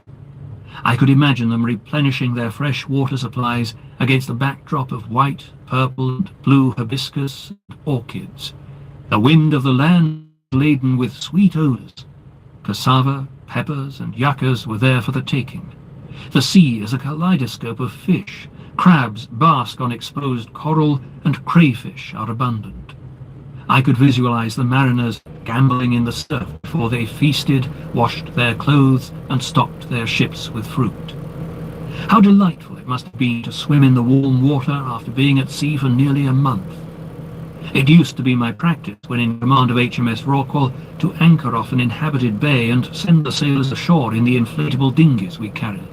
It always proved a popular excursion. A swim in the sea, followed by rum toddies and roast lobster. In the eastern Caribbean, an offshore breeze usually springs up as the land cools in the early evening. The Chinese had landed on an exposed Atlantic shore and would have had to find a sheltered anchorage for the night. 2 hours sailing up the east coast would have brought them to a secluded anchorage between 2 coral islands in the southern part of Baie de Sainte Marie. My assumption was that the Chinese had landed, watered and anchored at precisely the same spot Columbus found 70 years later, and the French and English fleets centuries after that. At first sight, that may seem an incredible proposition. Why should ships of so many different nations over several centuries all end up at the same spot on a remote Caribbean island thousands of miles from home? They did so because they were all subject to the same natural forces. The clockwise movement of current and winds drew Joe Wun's fleet from the Cape Verde Islands to a latitude of 18 degrees north, where the equatorial currents converged to sweep them towards the Dominica Passage. As they entered the Caribbean, they were greeted by the magnificent volcano of La Soufrière in Guadeloupe, with its cataracts of water falling out of heaven. After watering on the Atlantic shore, they needed to find shelter for the night. Their anchorage was the nearest sheltered bay to the waterfalls. What they did not know was that this seeming paradise was Satan's Island, Satanazes, populated by cannibalistic Carib tribesmen. Guadeloupe was the Caribs' principal lair in the Caribbean, and they were skillful hunters of men even when swimming. I spent a day in the British Library poring over Columbus's journal of his second voyage, which includes a description of a Carib attack on his fleet. These Caribs can fight about as well in water as in their canoe. The Spaniard dies in consequence. After a Spanish sailor was killed, Columbus retaliated, and one of the Caribs had his belly slit open.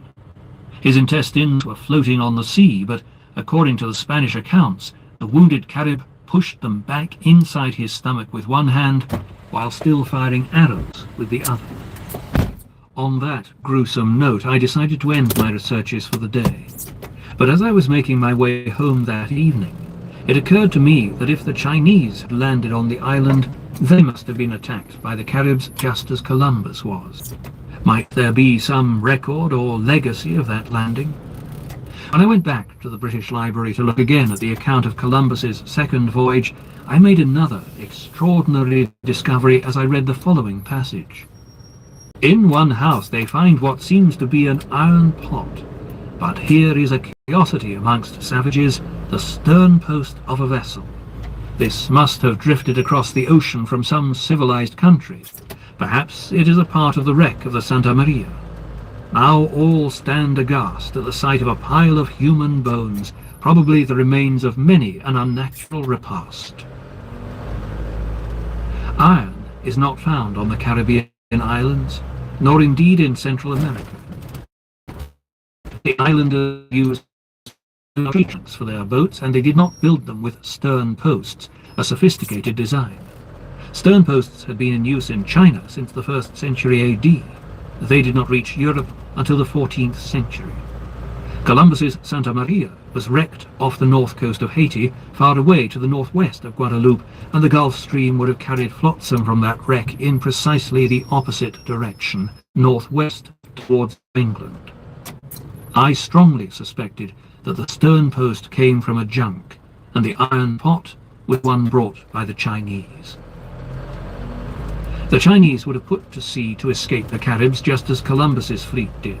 When safe in open water, 3 miles offshore, they would have rounded the southern tip of Guadeloupe and sailed before the wind up the west coast, where they charted the headland of Vieux Habitant, the Bay of Anse de la Barque, and the Bay of Désert. By the next evening they would have been sailing into the bay now known as the Grand Cul-de-Sac Marin, and from there the cartographer drew what he could see of Grande Terre, the eastern island of Guadeloupe. It is a low-lying island, rising from 50 meters near the shore to no more than 100 meters further inland. By this stage it would have been after dusk, and Grande Terre would have appeared as no more than a hazy blur. The cartographer probably saw little of it, and never properly charted it. The Chinese then set sail once more before the wind and current, heading northwestwards across the Caribbean, probably making for 39 degrees 53 minutes north, the latitude of modern Atlantic City, New Jersey, but also of Beijing, and another obvious reference point for the Chinese fleet. Come on, lady. The cartographer had charted Les Saintes as we saw it from sea level, and placed it in the correct position relative to the western island of Guadeloupe, Basse-Terre. He had accurately charted the east, south and west coasts of Basse-Terre and Le Grand Cul-de-Sac Marin, placing the bays and rivers in their correct position, and had described the volcano, La Soufrière, and its sisters erupting. The chances of finding another island with erupting volcanoes, coupled with the same shaped islands in the south and the bay in the north, are nil. There cannot be the slightest doubt that Satanazes is Guadeloupe, Basse-Terre, and Saya is Les Saintes. Knowing Basse-Terre's true size, I could adjust Satanazes' size to true, and as the Pizzigano chart gave Antillia's size and orientation in relation to Satanazes, I could also calculate the true size and orientation of Antillia. The Pizzigano chart also showed the relative positions of and distance between Satanazes and Antillia. To find Antillia, all I had to do was look for an island 135 kilometers long by 50 kilometers wide, aligned east-west, and lying some 600 kilometers west-northwest of Guadeloupe, once again in the track of the prevailing current and wind. I turned to a modern map to see if I could find a match for Antillia. The map revealed that Puerto Rico was in the correct position, had the true alignment and size, and lay directly on the route along which the wind and current would have swept the junks after they left Basse-Terre. Compared the shape of Antillia on the Pizzigano chart with Puerto Rico. It was a very good match. I remember this still as a tremendous breakthrough. Overwhelmed by the importance of what I had discovered, I wandered off into the night in search of a celebratory drink. I returned to the British Library early the next morning, worried that tiredness and elation might have caused me to misread the evidence. But a comparison of a large-scale modern-day map of Puerto Rico with Antillia on the Pizzigano chart at once removed any residual uncertainties. There are striking similarities, particularly the overall shape and the bays of Guayanilla, San Juan and Mayagüez. Save for the southeast tip, Antillia and its harbours fitted Puerto Rico like a glove. The standard of the cartography was astounding, way beyond what the Portuguese could have achieved in 1424. But the exaggerated southeast tip is easily explained. After leaving Guadeloupe, the winds and currents would have driven the Chinese to the northwest, the same track Columbus later followed, to a point 60 miles east of Puerto Rico.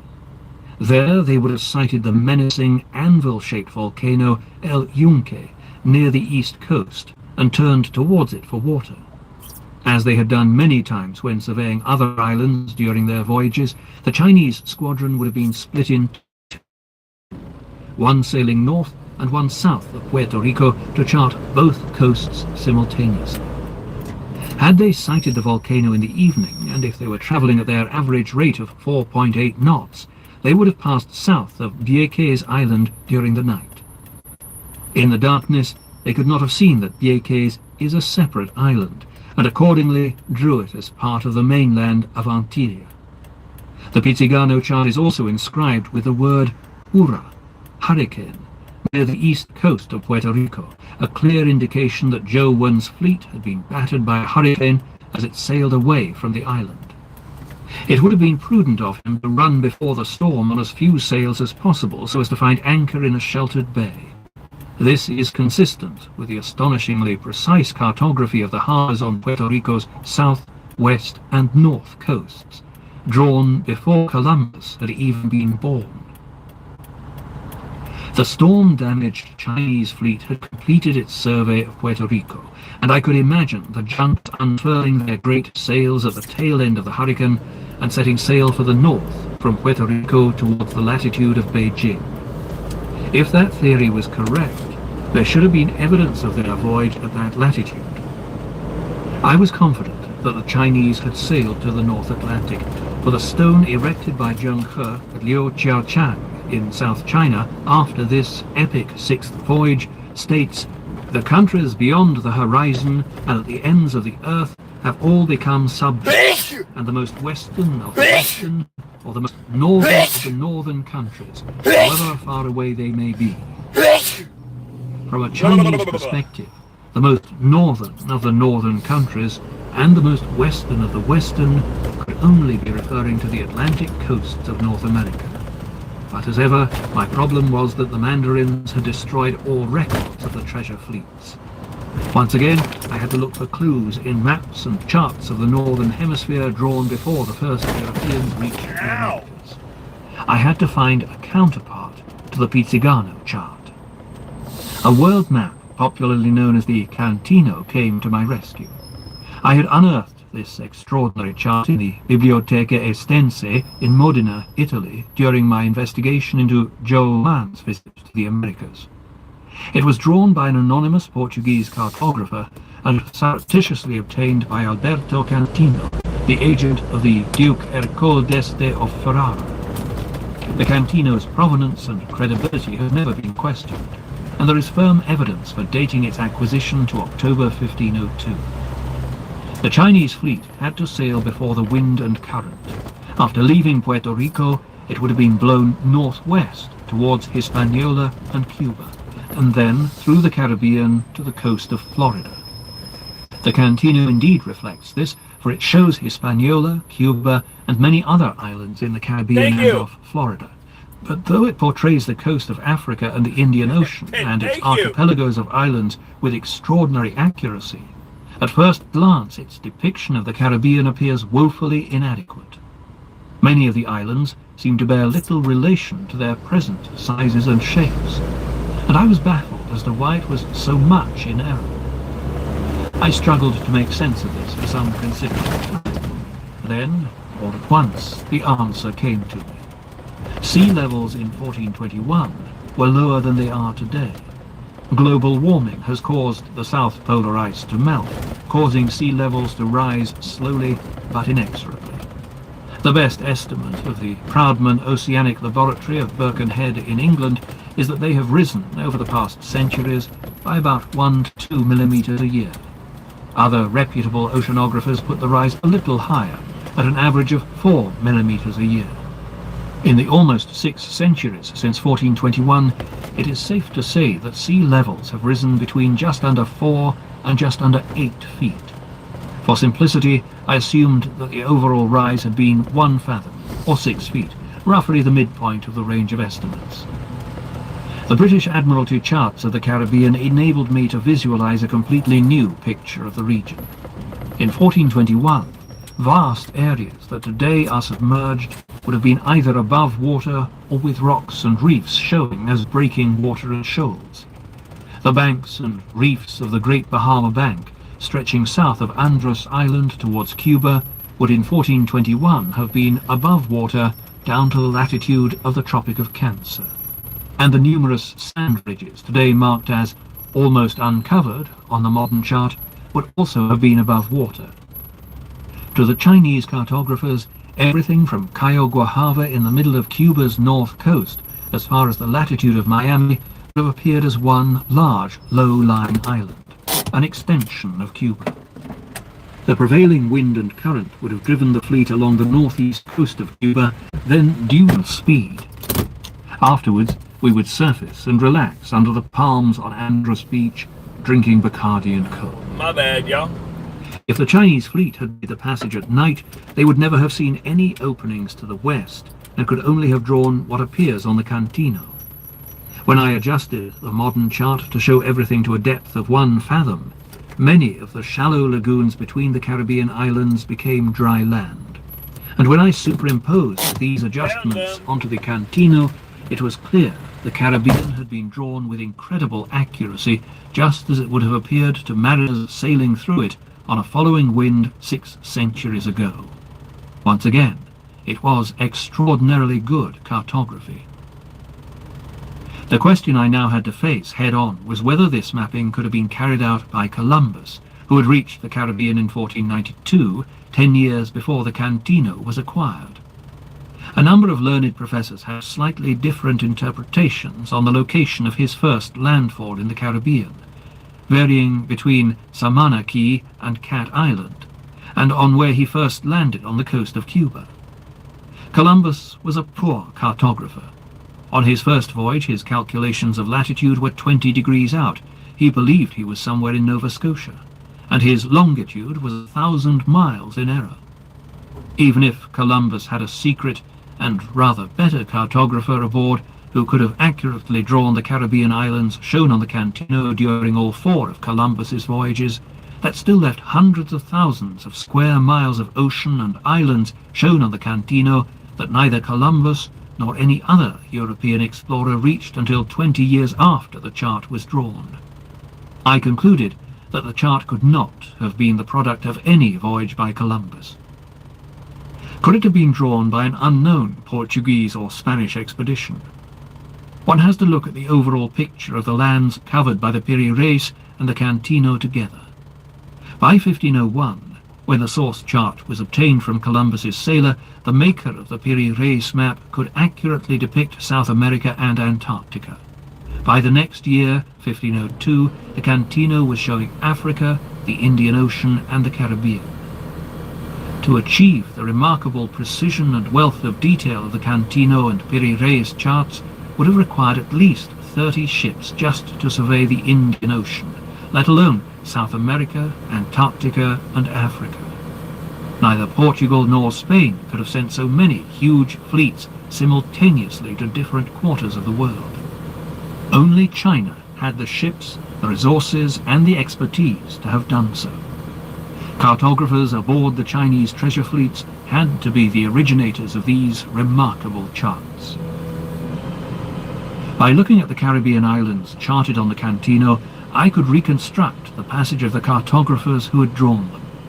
To chart the islands, they had to see both coasts, and sailing always before the wind and current, square-rigged sailing ships had no opportunity of turning back for a second pass. To survey both coasts of an island required at least 2 ships, one either side of it. The way the charts are drawn, coupled with the prevailing winds and currents, leads me to believe that at least 5 squadrons of ships would have been needed to chart the Caribbean. By my best estimate, at least 10 to 20 ships would have had to sail through the Caribbean to collect this mass of information in one pass. Assuming they were within sight of one another, working for 10 hours a day and travelling at an average speed of 4.8 knots, they would have charted 15,000 square miles per day, and could have obtained the information in 4 to 6 weeks. Many of the islands are very low-lying, and to survey them with the accuracy shown, the junks must have been within 10 miles of each one, exposing themselves to horrific risks. To cross the Great Bahama Bank from Cuba to the east of Andros Island and inside the Berry Islands, all shown on the Cantino, the ships must have passed frequently and at night what the British Admiralty charts call numerous sand ridges almost uncovered and numerous rocky heads. In one small stretch of 40 nautical miles, there are literally hundreds of rocks and reefs capable of ripping wooden hulls apart. That short distance must have been achieved at a terrible cost. I cannot conceive how they could have made that passage without losing ships. By the time the junks crossed the Great Bahama Bank and reached the Berry Islands, they would surely have been in desperate trouble, the internal compartments of many ships flooded. The calm, moonlit seas might well have been echoing with the cries of dying seamen. It was a sombre thought, but it also highlighted the fact that I was closing on my quarry. The charts told me exactly where to look. I had to search for traces of the wrecks of treasure ships within a few miles of the Berry Islands in the Florida Strait. Chapter 12. The treasure fleet runs aground. As you pass from shallow water into the deeper waters of the open ocean, the pattern and length of the waves change, and they have a different colour and smell. It is a phenomenon familiar to all blue water sailors, and as his fleet passed the Berry Islands, Admiral Joe Wern would have known at once that his fleet had entered deep water, the northwest Providence Channel leading into the Florida Strait. I made the assumption that several of his junks had been damaged in crossing the reefs, and he would have had to find somewhere to beach his fleet before it sank in deep water. The search for a suitable island would have been a matter of desperate urgency, for many of the junks must have been in a critical condition, unable to survive in the open ocean. My detailed research of the area surrounding the Berry Islands now began in earnest. Large-scale British Admiralty charts and Kaufmann's Treasure Atlas show wrecks strewn along the Chinese track. These wrecks have been classified by Kaufmann as Spanish galleons, later ships, and earlier unidentified ones. I focused my attention on the latter class of wrecks and compared them with the Admiralty chart. It was a dramatic moment, for 8 unidentified wrecks were disclosed within 6 hours or 40 miles sailing from the point where the Chinese would have entered the Florida Strait. 4 wrecks are shown on the Little Bahama Reef and the Florida coast. Another 4 are due south. When I examined a large-scale chart, it revealed that the track of these 4 southern wrecks was pointing towards a group of small islands, North and South Bimini, Gun and Ocean Key, 15 miles away. The position of the wrecks was consistent with 4 junks making a desperate but doomed bid to reach the islands. The last wreck is within a mile of North Bimini. All are in shallow water. If the sharks did not get them first, the crew could have swum ashore. I felt sure that there should be evidence of other wrecks, ships that had managed to struggle to land, on Bimini itself. Before I flew there to begin a detailed search of the island, it seemed sensible to see if the first European to reach Bimini had found anything, such as wrecks or porcelain left behind by the Chinese. The first European on Bimini was Juan Ponce de Leon, circa 1460 to 1521, a Spanish conquistador and governor of Puerto Rico from 1510 to 1511. On the 23rd of February 1512, he was given a commission by the King of Spain. The King, to the officials of the island of Hispaniola, upon the agreement which they have made with Juan Ponce de Leon upon that and the said island of Bimini, which he has to go to discover. The King's eagerness to locate the mystical island of Bimini was based on the legend that its waters conferred perpetual youth on those who drank them. There is an island about 325 leagues from Hispaniola, in which there is a continual spring of running water of such marvellous virtue that the water thereof being drunk, perhaps with some diet, maketh old men young again. Bathing in it, or in the fountain, old men were turned into youths. This legend was widespread before Columbus set sail. The waters have subsequently been identified as a foul-smelling sulphurous spring on the east side of North Bimini Island. It can be reached via a shallow creek infested with caimans, members of the alligator family. Few kings could have resisted the allure of immortality, however remote the possibility, and such a discovery would have been of incalculable commercial value. There was not a rich man living who would not have exchanged the greater part of his wealth for the promise of eternal youth, as is the case to this day. The bays to the north and south of Bimini are clearly marked on the Cantino chart, drawn 12 years before Ponce de Leon set sail. Someone must have been there before him, not only to draw the island that appears on the Cantino, but to convey descriptions of its magical spring. Bimini is only a few feet high, and can be circumnavigated in a day. It was uninhabited for centuries, save for wreckers, who based themselves there for salvage during the hurricane seasons. In the 20th century, Ernest Hemingway took a liking to the island and drank the night away in local bars while writing The Old Man and the Sea. Today, thousands of trippers come by seaplane and yacht from Florida to see Hemingway's haunts, oblivious of the history that surrounds.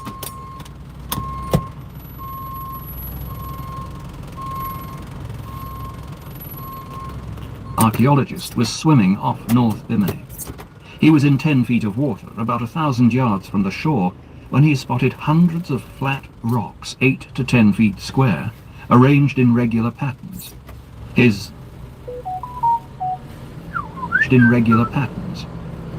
discovery, named the Bimini Road, comprises 2 parallel lines of stones on the sand dunes of Bimini Bay running southwest towards the deep ocean. The western section starts at an angle of 160 degrees to the beach and curves round to run directly to the shore.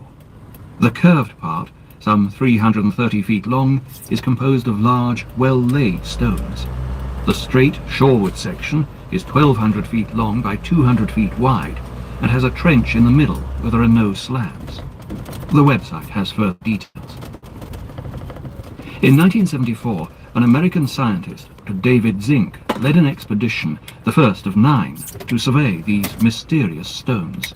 Go! He produced overwhelming evidence that the road was man-made. Small stones are placed underneath large ones, apparently to make the seabed level, You're turning. and the larger of the 2 structures You're contains turning. arrow-shaped I'm going. pointers that can only have been man-made. Parts of the road contain stones cut to the same size and laid in rows, and some small square stones have tongued and grooved joints.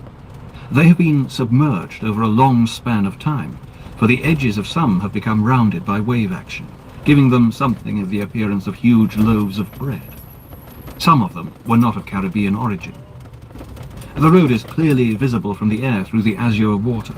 It runs straight as a die down into the depths, a broad band of beige stone. After Dr. Zink's expeditions, Jacques Cousteau surveyed the road in detail for a television program, and National Geographic has published several features. The road has been surveyed by a number of different experts, and there is almost universal agreement that the structure is man-made. Dr. Zink later reached the bizarre conclusion that the stones of the Bimini Road were part of the fallen pillars of a sacred temple built about 28,000 BC by a long-lost civilization, the Atlanteans, who employed aliens from the star cluster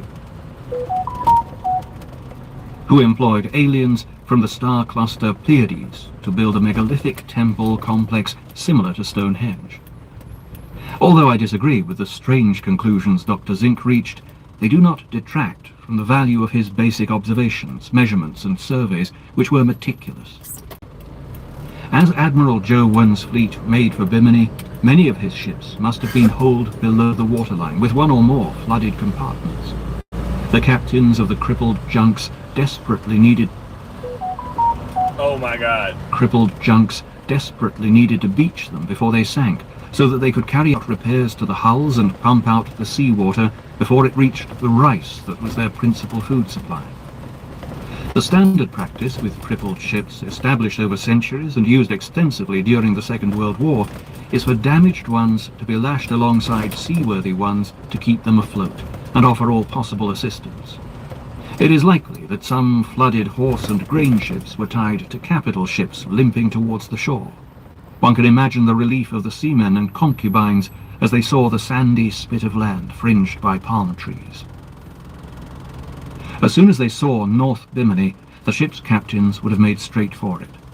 Since the water levels in 1421 were approximately 1 fathom lower than today, and the junks drew an average of 2 fathoms, 12 feet, depending on the cargo or ballast they were carrying, I calculated that the junks would have grounded where today there is 18 feet of water, the depth of the seaward end of the Bimini Road. The inverted J section at that end is in the exact position a junk rounding the Great Bahama Bank and then turning directly towards North Bimini would have beached. This supposition enabled me to look at the Bimini Road with fresh eyes. As I studied it, I hit upon a possible solution to the mystery of the road's purpose. Could the road have been a slipway made of smooth stone to prevent further damage to the hulls of ships being beached and refloated? The curved section of the road could have acted as a turntable. When one of the treasure ships beached, its keel and rudder would have prevented it from being dragged sideways to the shore. The great ship's stern would have had to be swiveled to face the beach before it could be hauled ashore backwards. When I drew a treasure ship and a grain ship on the same scale as the road, and then rotated their sterns, the treasure ship ended up on a larger stretch of road and the grain ship on the smaller. Both roads had grooves for the ship's keels and rudders, enabling them to be dragged stern first to the beach. Obtaining stones and rocks of the required size for the Bimini slipway would have been a simple exercise. The junks would have contained thousands of tons of stone ballast. Zhou Wen's fleet carried gunpowder that could be used to blow up rocks, and Chinese stonemasons were aboard the ships. They had built thousands of miles of Great Wall between 1403 and 1421, using a wide variety of percussion hammers, drills, awls, saws and sledgehammers. Assuming, for reasons I shall explain later, that 15 treasure ships had reached Bimini, about 6,000 sailors and concubines would have been available as labourers. At first sight, laying the stones on the seabed appears problematic, but the Chinese also had more than 6 centuries' experience of building cofferdams, watertight enclosures pumped dry using Archimedes screw pumps to permit work below the waterline. By the early Ming period, they even had diving equipment with breathing tubes and face masks. Laying stonework underwater was a problem they were well equipped to overcome. When the slipway had been completed, each huge ship would have had to be hauled ashore in turn, keeping the rudder and keel in the groove. Again, this appears to be a tremendous engineering challenge, but although the treasure ships displaced thousands of tons, Chinese engineers had developed a wide variety of capstans using wire or hemp ropes in order to haul ships. The capstans had geared ratchet wheels and differential drives, and were designed to be powered by men or horses. The Chinese would have expected their square-rigged junks, with shallow drafts and flat bottoms, to run aground occasionally, and it is probable that the crew's training included practicing hauling flooded ships ashore for repairs. I'm not going that way. They've got the fucking road blocked off. That's not good.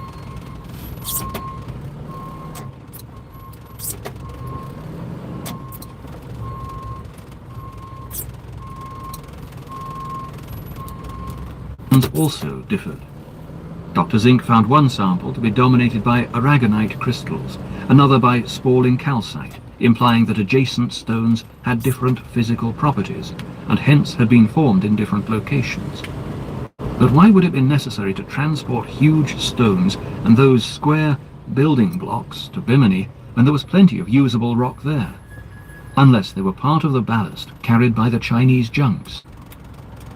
Dr. Zink sent a sample to the Brookhaven National Laboratory on Long Island. As it had never been fired in a kiln, they were unable to carbon date the blocks, but the head chemist, Dr. Edward V. Sayre, confirmed that some of the smaller square blocks were made with a sandstone-limestone mixture, and suggested that they might have been created by an ancient technique of mass production. Moreover, each building block was tongued and grooved to slot into its neighbour, and although they had square sides, they tapered in thickness.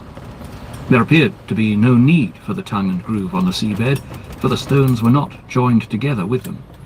The solution could be that the building blocks were tongued and grooved so that they could be joined together around ballast in the bottom of a junk, preventing the large stones from moving in a heavy sea and damaging the hull. A junk's beam was very wide in comparison to its length, and because it was flat-bottomed, substantial ballast was required. The displacement of the capital ships was around 3,400 tons. According to standard nautical engineering, I would expect each of them to have carried between 500 and 600 tons of ballast, around 30 tons in each of the 18 watertight compartments. The slipway is composed of a mixture of local rock, building blocks, and large imported stones. Some 450 of the latter are still in place on the slipway, but in recent years dredgers have removed part of it to build a sea wall in Miami. I calculated that originally there were about 600 stones on the slipway, each weighing about 10 tons, the equivalent of the ballast carried by a dozen junks. I could now reconstruct a plausible scenario for what had happened. A junk hit the shore.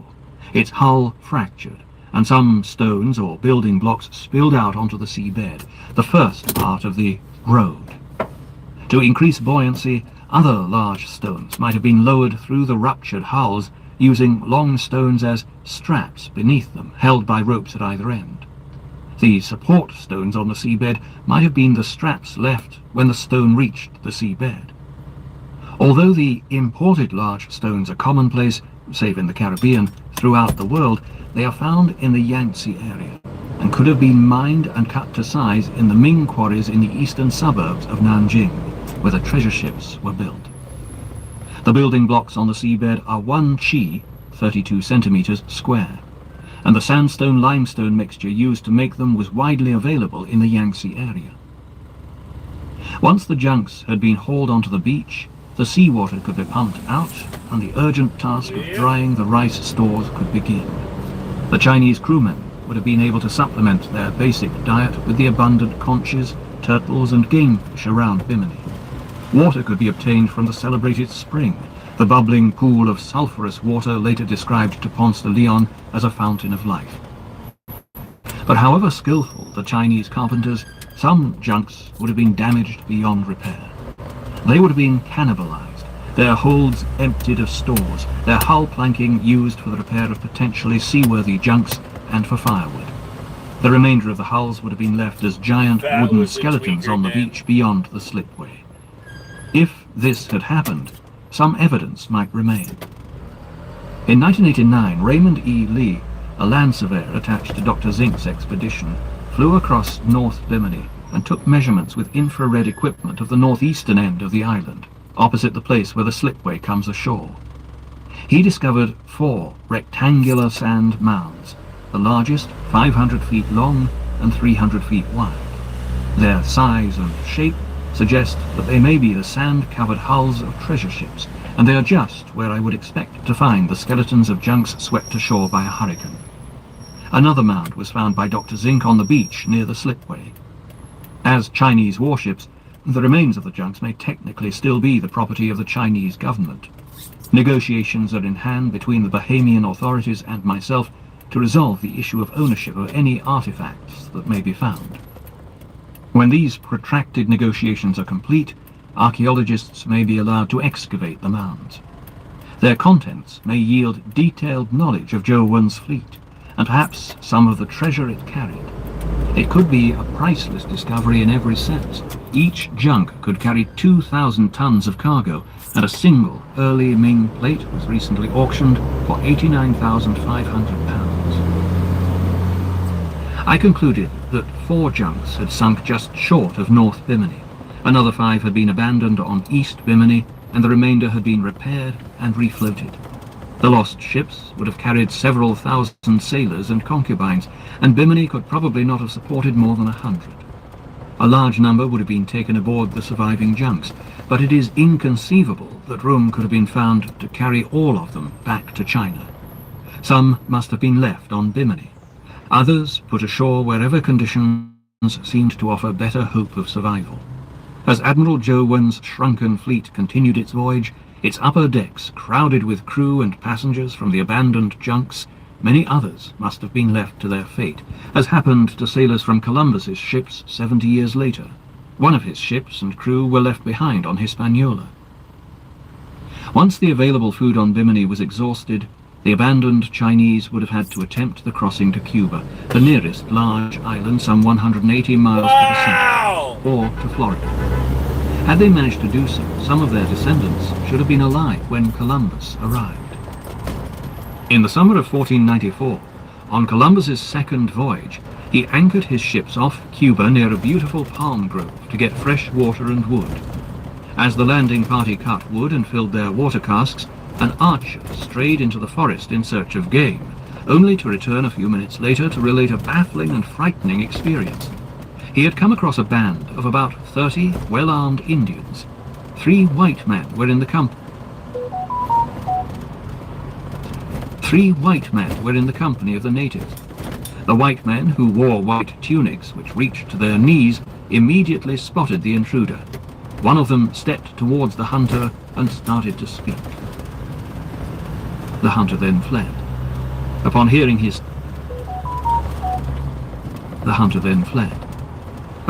his story, Columbus dispatched another party who failed to find the men. White men with white tunics which reached to their knees is the description local people in Mexico, Pucatacato, and Australia, Arnhem Land, gave to the strangers landing on their shores. Not without reason did Columbus conclude that the men were people of Mangon, China, and had reached the shores of Asia. In isolation, the description of the men in white tunics who greeted Columbus's men could be taken with a pinch of salt. But explorer after explorer in continent after continent reported the same story, all along the Chinese track I had reconstructed from the charts published before the first Europeans reached those continents. In South America, the Spanish envoy, Don Luis Arias, recounted tales in the 16th century of light-coloured people who wore white woven garments and crossed the Pacific after leaving what is now Chile. Father Monclaro, a Jesuit priest who accompanied a Portuguese expedition to East Africa in 1569, described the inhabitants of Pate, whose claim to be descendants of shipwrecked Chinese sailors was reinforced by their story of the giraffe, the Qilin, presented to Emperor Ju Di. Indian sailors reported a Chinese expedition to Antarctica following the Southern Cross constellation. In southern Australia, the Yangri tribe, living beside the wreck of a mahogany ship, claimed that yellow men had settled among them. And in northern Australia, the Aborigines said that a honey-coloured people, the men wearing long robes and the women pantaloons, had settled in northeast Arnhem Land. The Maoris made a similar claim, and the French explorer Bougainville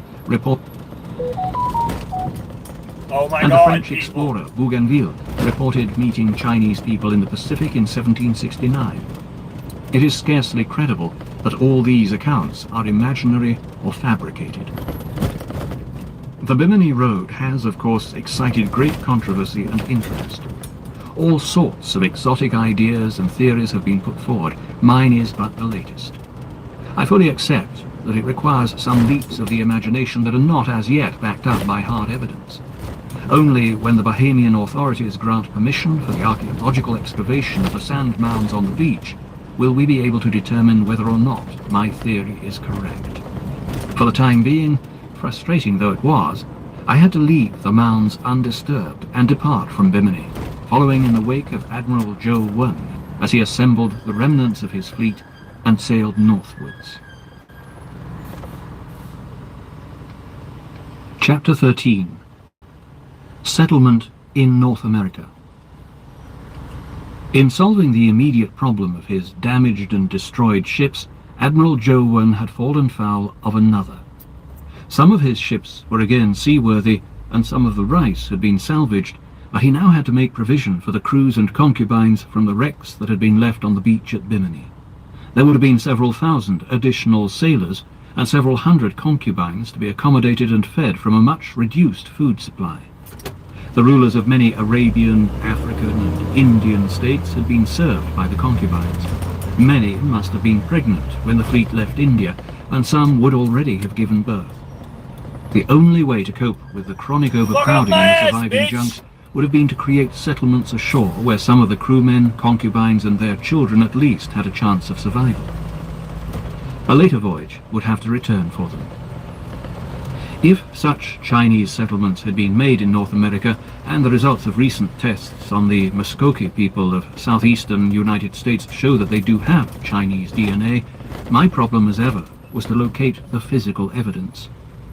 Along the Florida coast, marked on the Cantino map, the cartographer drew the Florida Keys, Port Sewell, Cape Canaveral, and the Savannah Estuary. I know Cape Canaveral well.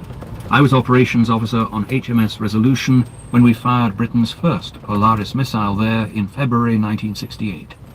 It splashed down 2,800 miles away off South America, just 15 feet shy of the target buoy. The splash as the warhead hit the water temporarily blinded the reading apparatus. As we surfaced back in Florida, we found sea snakes nestling in the conning tower, attracted submarine's warmth. The Cape itself is a bleak place, renowned for its manatees, the strange sea mammals that gave birth to the legend of the mermaids. Both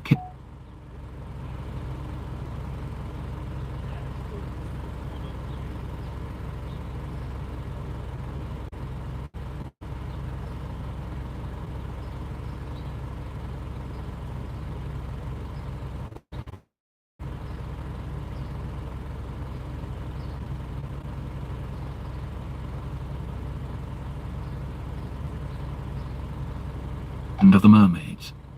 Both Cape Canaveral and St. Augustine are littered with wrecks, some of them ancient and unidentified. But the fierce current has carried away the timbers to such an... There's their can. That clearly says 103 right there. But if you walk just down the way right here, 101, the garage for that is on that side.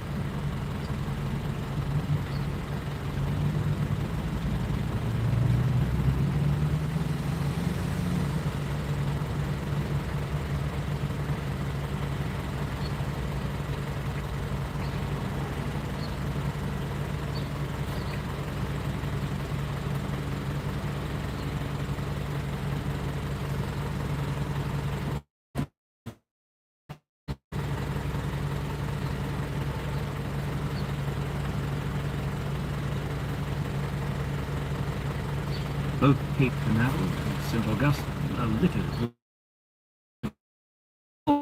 identified. But the fierce current has carried away the timbers to such an extent that identification is very difficult. Nonetheless, the attempt is in hand. The Cantino ends abruptly at the estuary of the Savannah River at Point Tybee. This suggested that, having reached this point, the junks had then been carried away from land towards the northeast, exactly the direction in which the prevailing winds and the Gulf Stream run there. These would have carried the junks up to Cape Hatteras in North Carolina. Off Cape Hatteras, the Gulf Stream divides in two, one branch flowing northeast towards the Azores. Those islands appear on the Canido, drawn before the first Portuguese reached the islands, and I was certain that the Chinese had reached them.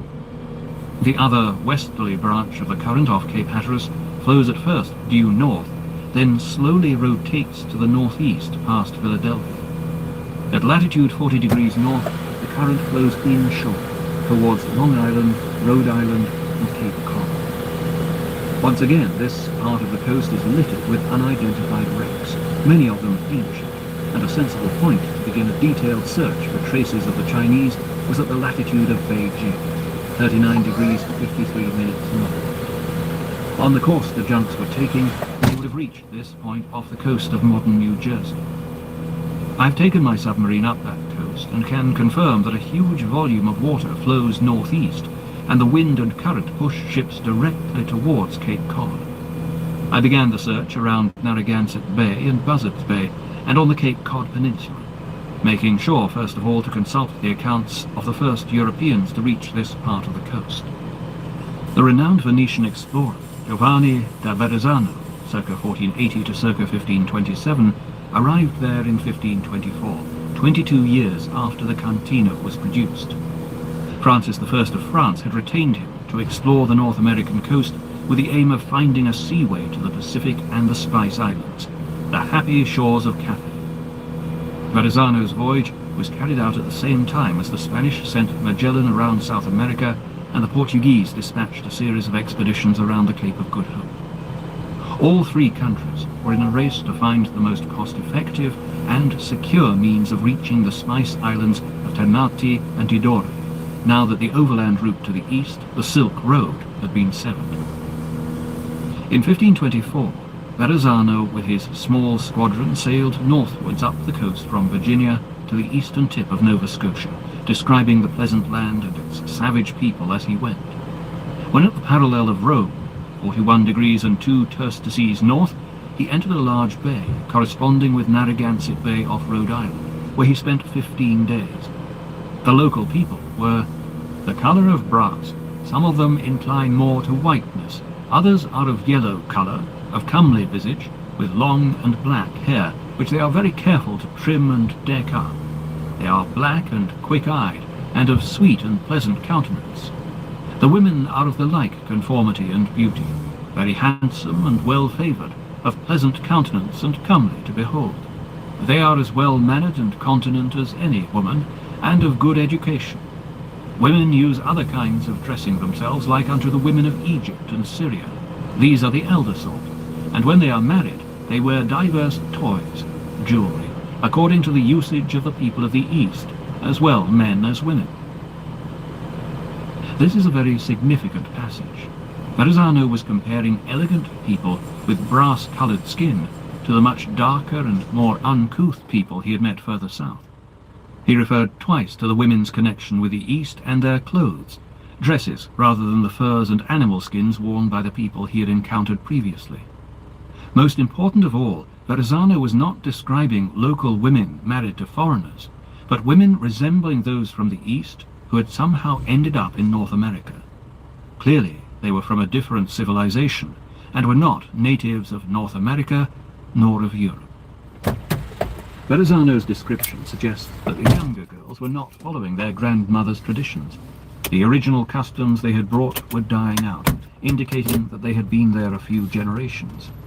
The description would indeed have fitted Syrian or Egyptian women just as much as it would Chinese. All of these women would have worn long dresses and jewellery and had their black hair decked up. But Egyptian and Syrian seafarers never reached the Atlantic. In any case, their women were not taken on long voyages. The description would fit the descendants of the Chinese concubines pregnant by Middle Eastern rulers and ambassadors. It could have been they who greeted Verrazano. There is another clue in Verrazano's account of leaving Narragansett Bay. In the midst of this entrance to the harbour, there is a rock of stone produced by nature, apt to build any castle or fortress there for the keeping of the haven, which we call La Petra Viva, the living rock. Verrazano's description fits the rock on which the round tower still stands in a park in Newport, Rhode Island, on a promontory overlooking the harbour. The tower is a mystery. Visitors muse over whether or not it was built by strange people who arrived before Columbus. To me, it is a curiosity quite unlike any other colonial building in America, placed in isolation, in a commanding position but not a fortress, and out of the wind, so unlikely to be a mill. Historians have furiously debated its origins. One school claims it was a 16th century flour mill, another that it served as a lighthouse and was built around the end of the 14th century. Both theories could be correct. An earlier building could have been modified to serve as a flour repository, if not a mill. Historians in the flour mill camp rely for their evidence on the first Rhode Island governor, Benedict Arnold, a prosperous merchant whose will referred to "my stone-built tower." A detailed survey of the tower by the respected Danish Committee for Research on Norse Activities in North America, AD 1000 to 1500, took place in the early 1990s. The publication in 1992 of the results of investigations and analyses seemed to confirm the flour mill thesis. The report, prepared by Johannes Hertz of the National Museum in Copenhagen, concluded that Arnold was the builder in 1667. But an American architect, Suzanne O. Carlson, who has made a meticulous examination of the tower, recently challenged these findings.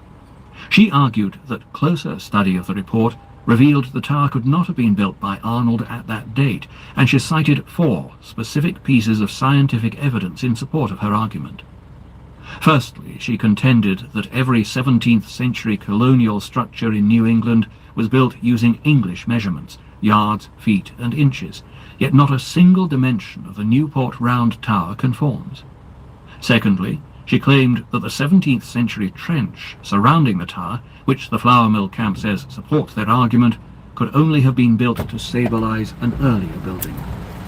Thirdly, she argued that the Danish Committee's carbon dating was based on a new and experimental technique that measured the carbon-14 in carbon dioxide bubbles in the mortar.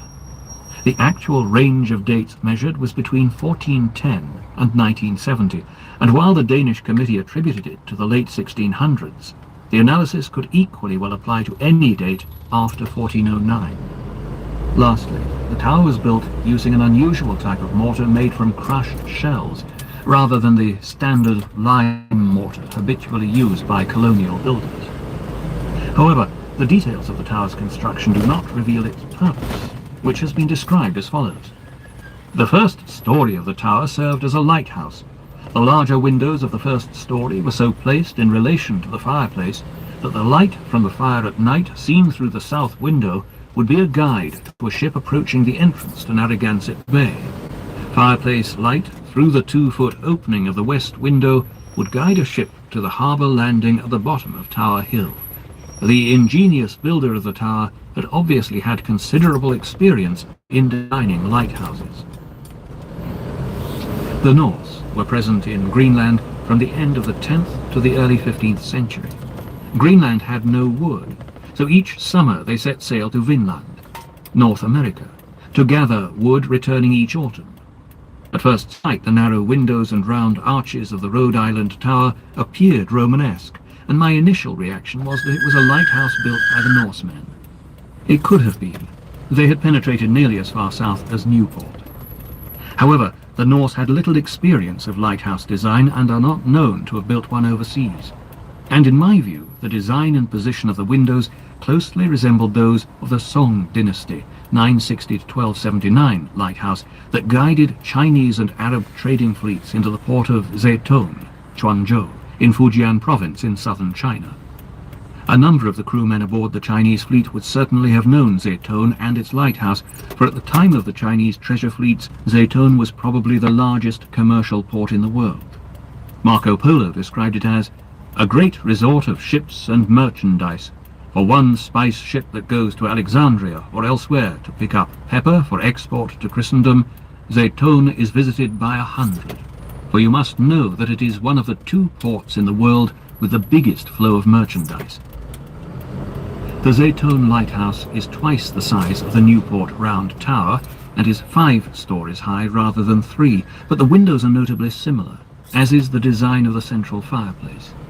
Like Zheitong too, the tower at Newport was once covered in smooth plaster. There are several other striking resemblances. The Rhode Island Tower is a grey shell of stones rising above arches that span 8 columns set on an octagonal base, just as at Zheitong. The masonry consists of stones of various shapes, held together by a powerful and long-lasting mortar. Neither the stones at Newport nor those at Zheitong have moved since the wall was built. Furthermore, the dimensions of the tower show that it conforms to the standard Chinese units of measurement used in the 15th century. The external diameter is 2 chang 40 chi, and the internal 1 chang 80 chi. 1 chang equals 10.167 feet, 1 chi equals 32 centimeters. Professor William Penhallow, professor of physics and astronomy at the University of Rhode Island, offered an alternative explanation for the purpose of the round tower. He made a study of astronomical alignments and discovered that the seemingly random openings and asymmetrical splayed window jambs framed specific astronomical events, notably lunar eclipses and the rising and setting of the sun at its solstices and equinox. This accords precisely with the design of Ming observatories and observation platforms. The length of the sun's shadow at solstice and equinox at any particular latitude gives the precise time, and viewing a lunar eclipse gave the Chinese the opportunity to observe the leading star on the zenith, and so determine the longitude of the Newport Round Tower when they returned to Beijing, just as they did with observation platforms around the world. The tower could thus have served 2 vital purposes.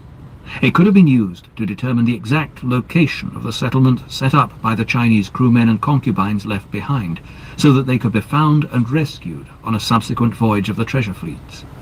It could also have been a lighthouse to guide the rescuers safely into Narragansett Bay. Although now